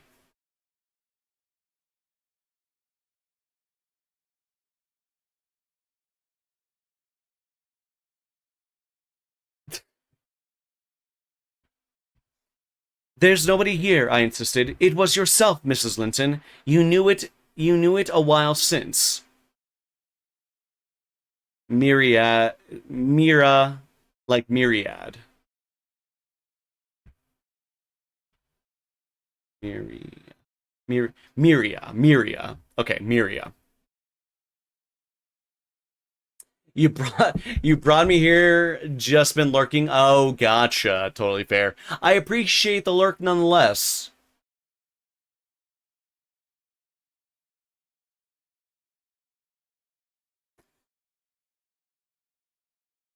But yeah, so thank you so much for joining the Royal Archives. I hope you've been enjoying the reading thus far. But yeah, it's been a great listen. Hell yeah, I'm glad you're enjoying it. Myself? She gasped. And the clock is striking 12. It's true then. That's dreadful. Her fingers clutched the clothes and gathered them over her eyes. I attempted to steal the door with the intention of calling her husband, but I was summoned back by a piercing shriek. The shawl had dropped from the frame. Why, what is the matter? Cried I. Who is coward now? Wake up. That is the glass, the mirror, Mrs. Linton, and you see yourself in it. There I am, too, by your side. Trembling and bewildered, she held me fast, but the horror gradually passed from her countenance. Its paleness gave place to a glow of shame. Oh, dear. Thought I was at home, she sighed. I thought I was lying in my chamber at Wuthering Heights. Because I'm weak, my brain got confused, and I screamed unconsciously. Don't say anything, but stay with me. I dread sleeping. My dreams appall me. A sound sleep would do you good, ma'am, I answered, and I hope this suffering will prevent you from trying starving again. Oh, if I were but in my own bed in the old house, she went on bitterly, wringing her hands, and that wind sounding in the firs by the lattice. Do let me feel it. It comes straight down the moor. Do let me have one breath. To pacify her, I held the casement ajar a few seconds. A cold blast rushed through. I closed it and returned to my post. She lay still now, her face bathed in tears. Exhaustion of body had entirely subdued her spirit. Our fiery Catherine was no better than a wailing child. How long is it since I shut myself in here? She asked, suddenly reviving. It was Monday evening, I replied, and this is Thursday night, or rather Friday morning, at present. Oh, of the same week? She exclaimed. Only that brief time? Long enough to live on nothing but cold water and ill temper, observed I. It would seem a weary number of hours, she muttered doubtfully. It must be more. I remember being in the parlor after they had quarreled, and Edgar being cruelly provoking, and me running into this room desperate. As soon as ever I had barred the door, utter blackness overwhelmed me, and I fell on the floor. I couldn't explain to Edgar how certain I felt of having a fit or going raging mad if he persisted in teasing me. I had no command of tongue or brain, and he did not guess my agony. Perhaps it barely left me sense to try to escape from him and his voice. Before I recovered sufficiently to see and hear, it began to be dawn. And Nellie, I'll tell you what I thought. What has kept recurring until I feared for my reason. I thought as I lay there with my head against the table leg and my eyes dimly discerning the gray square of the window, that I was enclosed in the oak-paneled bed at home, and my heart ached with some great grief, which, just waking, I could not recollect. I pondered and worried myself to discover what it could be, and most strangely, the whole last 7 years of my life grew a blank. I did not recall that they had been at all. I was a child, my father was just buried, and my misery arose from the separation that Hindley had ordered between me and Heathcliff. I was laid alone for the first time, and rousing from a dismal doze after a night of weeping, I lifted my hand to push the panels aside. It struck the tabletop. I swept it along the carpet, and then my memory burst in. My late anguish was swallowed in a paroxysm of despair. I cannot say why I felt so wildly wretched. It must have been temporary derangement, for there was scarcely cause. But supposing at 12 years old I had been wrenched from the heights and every early association, and my all in all, as Heathcliff was at that time, and had been converted at a stroke into Mrs. Linton, the lady of Thrushcross Grange, and the wife of a stranger, an exile and outcast thenceforth from what had been my world, you may fancy a glimpse of the abyss where I grovelled. Shake your head as you will, Nellie. You have helped to unsettle me. You should have spoken to Edgar. Indeed, you should, and compelled him to leave me quiet. Oh, I am burning. I wish I were out of the doors. I wish I were a girl again, half savage and hardy and free, and laughing at injuries, not maddening under them. Why am I so changed? Why does my blood rush into a hell of tumult at a few words? I am sure I should be myself where I once among the heather on those hills. Open the window again wide. Fasten it open. Quick! Why don't you move? Because I won't give you a death of cold, I answered. You won't give me a chance at life, you mean, she said sullenly. However, I am not helpless yet. I'll open it myself. After sliding from the bed before I could hinder her, she crossed the room, walking very uncertainly, threw it back and bent out, careless of the frosty air that cut about her shoulders as keen as a knife. I entreated, and finally attempted to force her to retire, but I soon found her delirious strength much surpassed mine. She was delirious, I became convinced by her subsequent actions and ravings. There was no moon, and everything lay beneath a misty darkness, and not a light gleamed from any house, far or near. All had been extinguished long ago, and those at Wuthering Heights were never visible. Still, she asserted she caught their shining. Look, she cried eagerly, That's my room with the candle in it, and the tree swaying before it, and the other candle is in Joseph's garret. Joseph sits up late, doesn't he? He's waiting till I come home that he may lock the gate. Well, he'll wait a while yet. It's a rough journey, and a sad heart to travel it, and we must pass by Gimmerton Kirk to go that journey. We braved its ghosts often together, and dared each other to stand among the graves and ask them to come. But Heathcliff, if I dare you now, will you venture? If you do, I'll keep you. I'll not lie there by myself. They may bury me 12 feet deep and throw the church down over me, but I won't rest until you are with me. I never will. She paused and resumed with a strange smile. He's considering. He'd rather I'd come with him. Find a way then. Not through the kirkyard. You are slow, but content. You always followed me. Perceiving it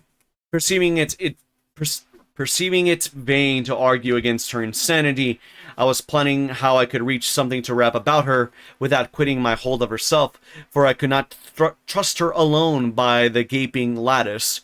To win my consternation, I heard the rattle of the door handle, and Mr. Linton entered. He had only come then from the library, and passing through the lobby had noticed our talking, had been attracted by curiosity or fear to examine what it signified at the late hour. "Oh, sir," I cried, checking the exclamation risen to his lips at the sight which met him, and the bleak atmosphere of the chamber. "My poor mistress is ill, and she quite masters me. I cannot manage her at all. Pray, come and persuade her to go to bed. Forget your anger, for she's hard to guide any way but her own." "Catherine ill," he said, hastening to us. "Shut the window, Ellen. Catherine, why?" He was silent. The haggardness of Mrs. Linton's appearance smote him speechless. He could only glance from her to me in horrified astonishment.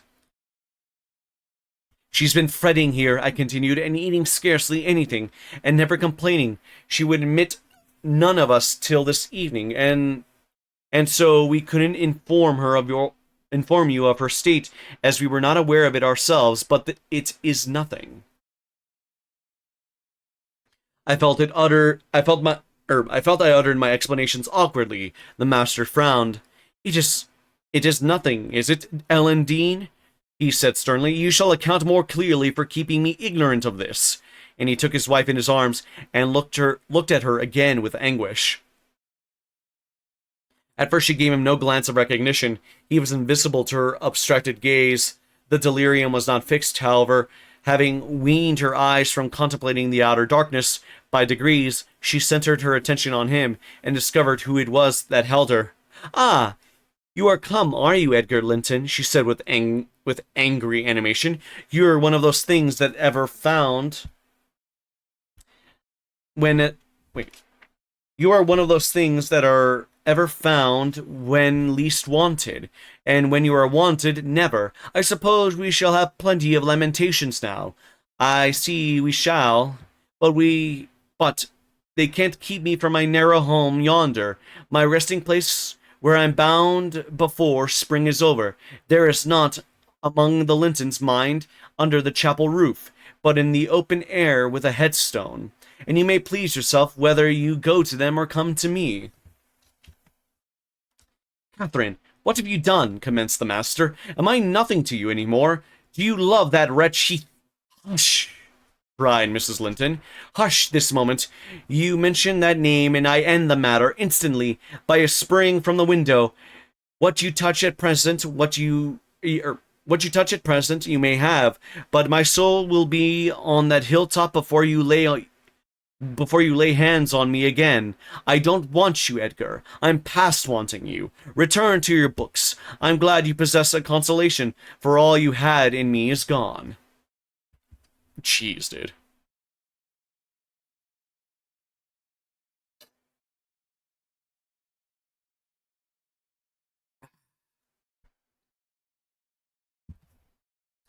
"Her mind wanders, sir," I interposed. "She's been talking nonsense the whole evening. But let her have quiet and proper attendance, and she'll rally. Hereafter we must be cautious how we vex her." I desire no further advice from you, answered Mr. Linton. You knew your mistress's nature, and you encouraged me to harass her, not to give me one hint of how she has been these 3 days. It was heartless. Months of sickness could not cause such a change. I began to defend myself, thinking it too bad to be blamed for another's wicked waywardness. I knew Mrs. Linton's nature to be headstrong and domineering, cried I, but I didn't know that you wished to foster her fierce temper. I didn't know that, to humor her, I should wink at Mr. Heathcliff. I performed the duty of a faithful servant in telling you, and I've got a faithful servant's wages. Well, it will teach me to be careful next time. Next time you may gather intelligence for yourself. The next time you bring a tale to me, you shall quit my service, Ellen Dean, he replied. You'd rather hear nothing about it, I suppose, then, Mr. Linton, said I. Heathcliff has your permission to come according to Miss, and to drop in at every opportunity your absence offers, on purpose to poison the mistress against you. Confused as Catherine was, her wits were alert at applying our conversation. Ah, Nellie has played traitor, she exclaimed passionately. Nellie is my hidden enemy. You witch, you seek elf bolts to hurt us. Let me go, and I'll make her rue. I'll make her howl a recantation, rather. A maniac's fury kindled under her brows. She struggled desperately to disengage herself from Linton's arms. I felt no inclination to tarry the event, and resolving to seek medical aid on my own responsibility, I quitted the chamber. In passing the garden to reach the road, at a place where a brindle hook is driven into the wall, I saw something white moved irregularly, evidently by another agent than the wind. Notwithstanding my hurry, I stayed to examine it, lest ever I should have the conviction impressed on my imagination that it was a creature of another world. My surprise and perplexity were great to discover, by touch more than vision, Miss Isabella Springer, Fanny, suspended by a handkerchief, and nearly at its last gasp. The fuck? I quickly released the animal and lifted it into the garden. I had seen it follow its mistress upstairs when she went to bed, and wondered how much. God, I keep flipping the words around. Wondered much how it could have gotten out there, and what mischievous person had treated it so. While untying the knot around the hook, it seemed to me that I repeatedly caught the beat of horses' feet galloping at some distance, but there were such a number of things to occupy my reflections that it hardly gave its circumstance a thought, though it was a strange sound in that place at 2 o'clock in the morning. Mr. Kenneth was fortunately just issuing from his house to see a patient in the village when I came up the street. My account of Catherine Linton's malady induced him to accompany me back immediately. Now, the real question is the dog okay?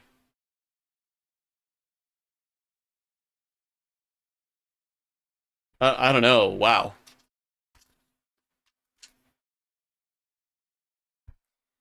He was a plain rough man, and he made no scruple to speak his doubts of her surviving the second attack, unless she were more submissive to his directions than she had shown herself before. Nellie Dean, said he, I cannot help fancying there's an extra cause for this. What has there been to do at the Grange? We've odd reports up here. A stout, heartless lass like Catherine does not fall ill for a trifle, and that sort of people should not enter. It's hard work bringing them through fevers and such things. How did it begin? The master will inform you, I answered, but you are acquainted with the Earnshaws' violent dispositions, and Mrs. Linton caps them all. I may say this, it commenced in a quarrel. She was struck during a tempest of passion with a kind of fit. That's her account, at least, for she flew off the height of it, and locked herself up. Afterwards, she refused to eat, and now she alternatively raves and remains in a half dream, knowing those about her, but having her mind filled with all sorts of strange ideas and illusions. Mr. Linton will be sorry, observed Kenneth interrogatively. Sorry? He'll break his heart should anything happen, I replied. Don't alarm him more than necessary. Well, I told him to beware, said my companion, and he must pay the consequences of neglecting my warning. Hasn't he been thick with Mr. Heathcliff lately? Heathcliff frequently visits the Grange, answered I, though more on the strength of the mistress having known him when a boy, than because the master likes his company. At present he is discharged from the trouble of calling, owing to some presumptuous aspirations after Miss Linton, which he manifested. I hardly think he'll be taken in again. And does Miss Linton turn a cold shoulder on him? Was the doctor's next question. I'm not in her confidence, returned I, reluctant to continue the subject. No, she's the sly one, he remarked, shaking his head. She keeps her own counsel, but she's a real little fool. I have it from good authority that last night, and a pretty night it was, she and Heathcliff were walking in the plantation at the back of your house, above 2 hours, and he pressed her not to go in again, and just mount his horse and away with him. My informant said she could only put him off by pledging her word of honor to be prepared on their first meeting after that. When it was to be, he didn't hear, but you urged Mr. Linton to look sharp. This news filled me with fresh fears. I outstripped Kenneth and ran most of the way back.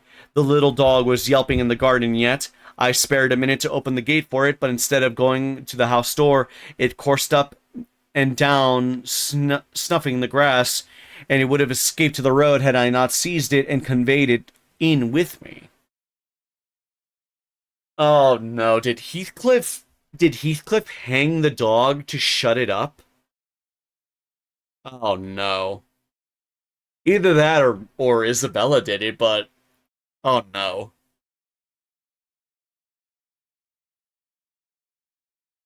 Somebody did something to that poor dog, and that's concerning. On ascending to Isabella's room, my suspicions were confirmed. It was empty. Had I been a few hours sooner, Mrs. Linton's illness might have arrested her rash step. But what could be done now? There was a bare possibility of overtaking them if pursued instantly.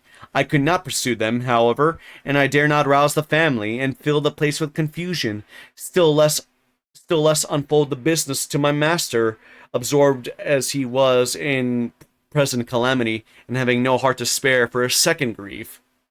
Pretty sure it was Heathcliff? Yeah, I'm pretty sure it was Heathcliff too. Ugh.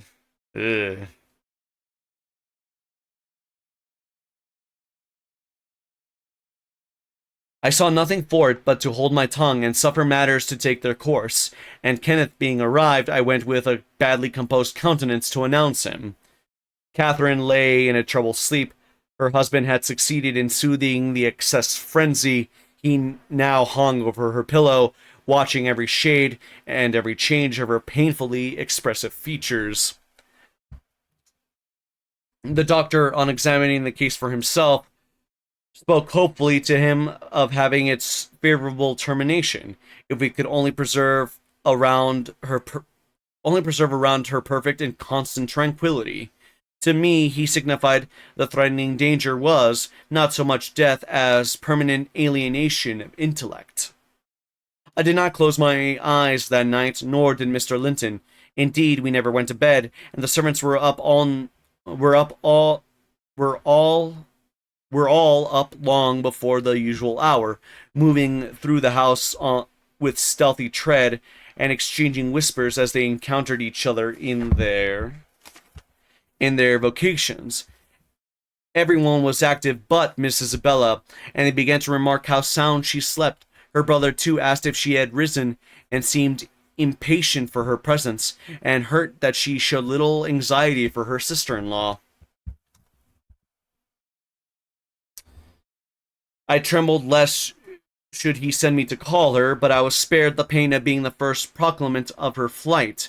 One of the maids, a thoughtless girl, who had been on an early errand to Gimmerton, came panting upstairs, open mouthed, and dashed into the chamber, crying, "Oh dear, what mun we have next? Master, master, our young lady!" "Hold your noise," I cried hastily, enraged at her clamorous manner. "Speak lower, Mary. What is the matter?" said Mr. Linton. "What ails your young lady?"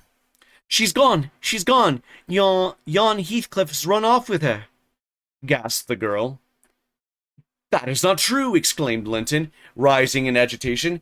"It cannot be! How has the idea entered your head? Ellen Dean, go and seek her. It is incredible. It cannot be." As he spoke, he took the servant to the door and then repeated his demand to know her reasons for such an assertion. "Why, I met on the road a lad that fetches milk here," she stammered, "and he asked whether we weren't in trouble at the Grange. I thought he meant for Mrs. Sickness, so I answered yes. Then he says they somebody gone after them, I guess. I stared. He saw I knew naught about it, and he told a gentleman and a lady had stopped to have a horse's shoes fastened at a blacksmith shop, 2 miles out of Gimmerton, not very long after midnight, and how the blacksmith's lass had got up to spy who they were. She knew them both directly, and she noticed the man, Heathcliff it was. She felt certain nobody could mistake him. Besides, put a sovereign in her father's hand for payment. The lady had a cloak about her face, but having desired a sup of water, while she drank it fell back, and she saw her very plain. Heathcliff held both bridles as they rode, and they set their faces from the village, and went as fast as the rough roads would let them. The lass said nothing to her father, but she told it all over Gimmerton this morning. I ran and peeped for form's sake into Isabella's room, confirming, when I returned, the servant's statement. Mr. Linton had resumed his seat by the bed. On my re-entrance, he raised his eyes, read the meaning of my blank aspect, and dropped them without giving an order or uttering a word. "Are we to try any measures for overtaking and bringing her back?" I inquired. "How should we do?" "She went off on her own accord," answered the master. "She had a right to go if she pleased. Trouble me no more about her. Hereafter she is only sister in name, not because I disown her, but because she has disowned me." And that was all he said on the subject. He did not make a single inquiry further, nor mention her in any way, except directing me to send what property she had in the house to her fresh home, wherever it was, when I knew it.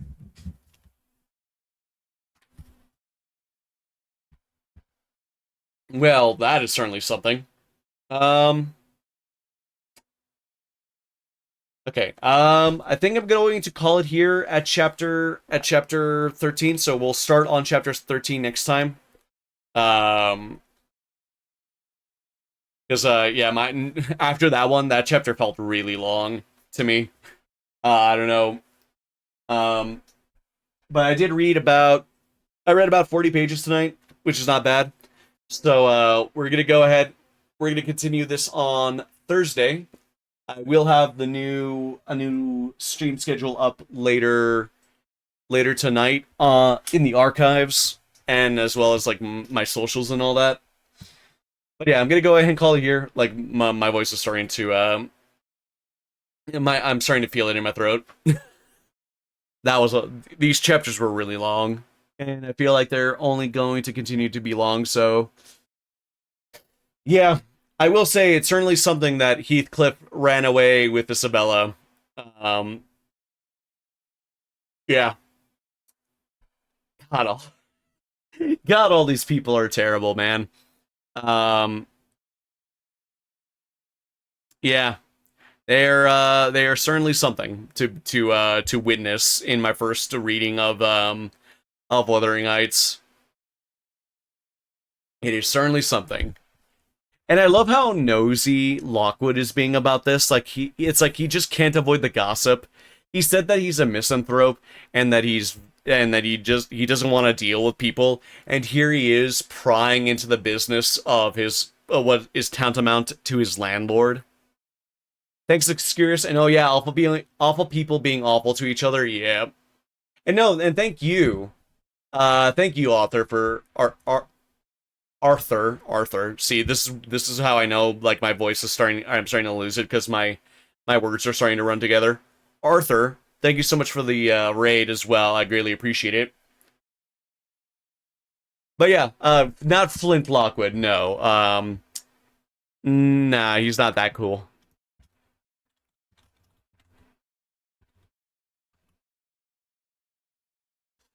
But yeah, we're gonna go ahead and raid. We're gonna find somebody we can raid out to. We're just a little over 4 hours, so yeah. So the general plan for this week will be we're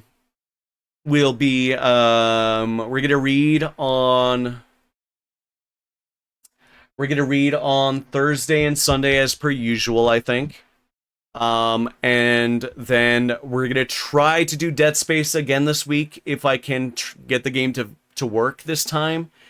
If I can't get the original version of the game to work, what I think I'll probably do then is I will try to get the I'll get the if I can't get the original version of the game to work, we'll just have to skip it until the remake goes on sale, and then I'll buy the remake. Because yeah, it really does suck that that for whatever reason Dead Space is just not working for me. That's always fun when a game refuses to work. But yeah, let's see who we're gonna say hi to.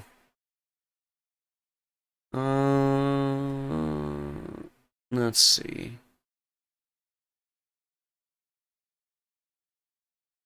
Axel is going, Patchin's going, Almontes is going, Nyakubs is going, who haven't we said hi to in a bit?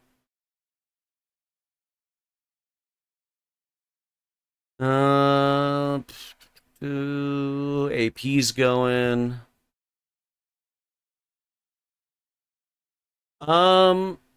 You know what? Let's go check out the... Let's see if there's anybody doing another reading tonight.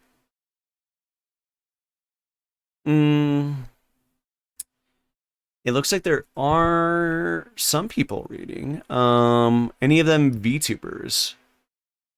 No.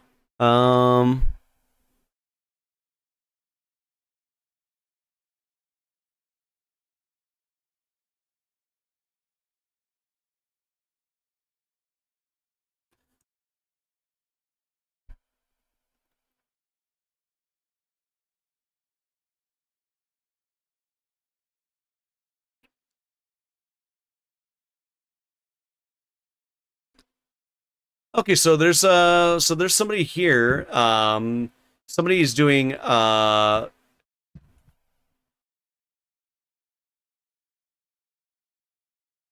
actually I don't know what they're doing. It looks like they're reading like community stories, but also like okay, Cryptid reads your stories and gives critiques. You know what? Fucking let's give this a try and let's see if we can rate this person. Since we're also doing reading and writing, let's keep up. Let's rate into somebody new. This is Cryptid Roots.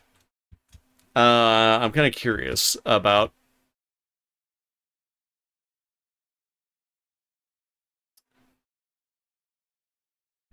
Okay, Cryptid Roots. Can we rate into them? We can. Okay.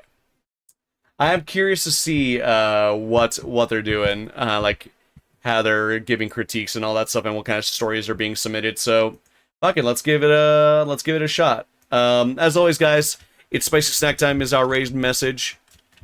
I will see you guys later this week on Thursday for some more Wuthering Heights and maybe Dead Space. Maybe. Fingers crossed, maybe some Dead Space. But until then, everybody, take care of yourselves. I hope you guys have a wonderful start to your week, and I'll see you all next time. Ezra, I'm so sorry. I'm so sorry, Ezra. I'm so sorry. Next time, Ezra, next time. By the way, for anybody, actually, before we read out, if anybody wants to join the Royal Archives Discord, please do so. Feel free to drop by, say hi, all that kinds of good stuff. I'll see you all later. Buenas noches. You all have a good one. I'll see you all later. Take care. Goodbye.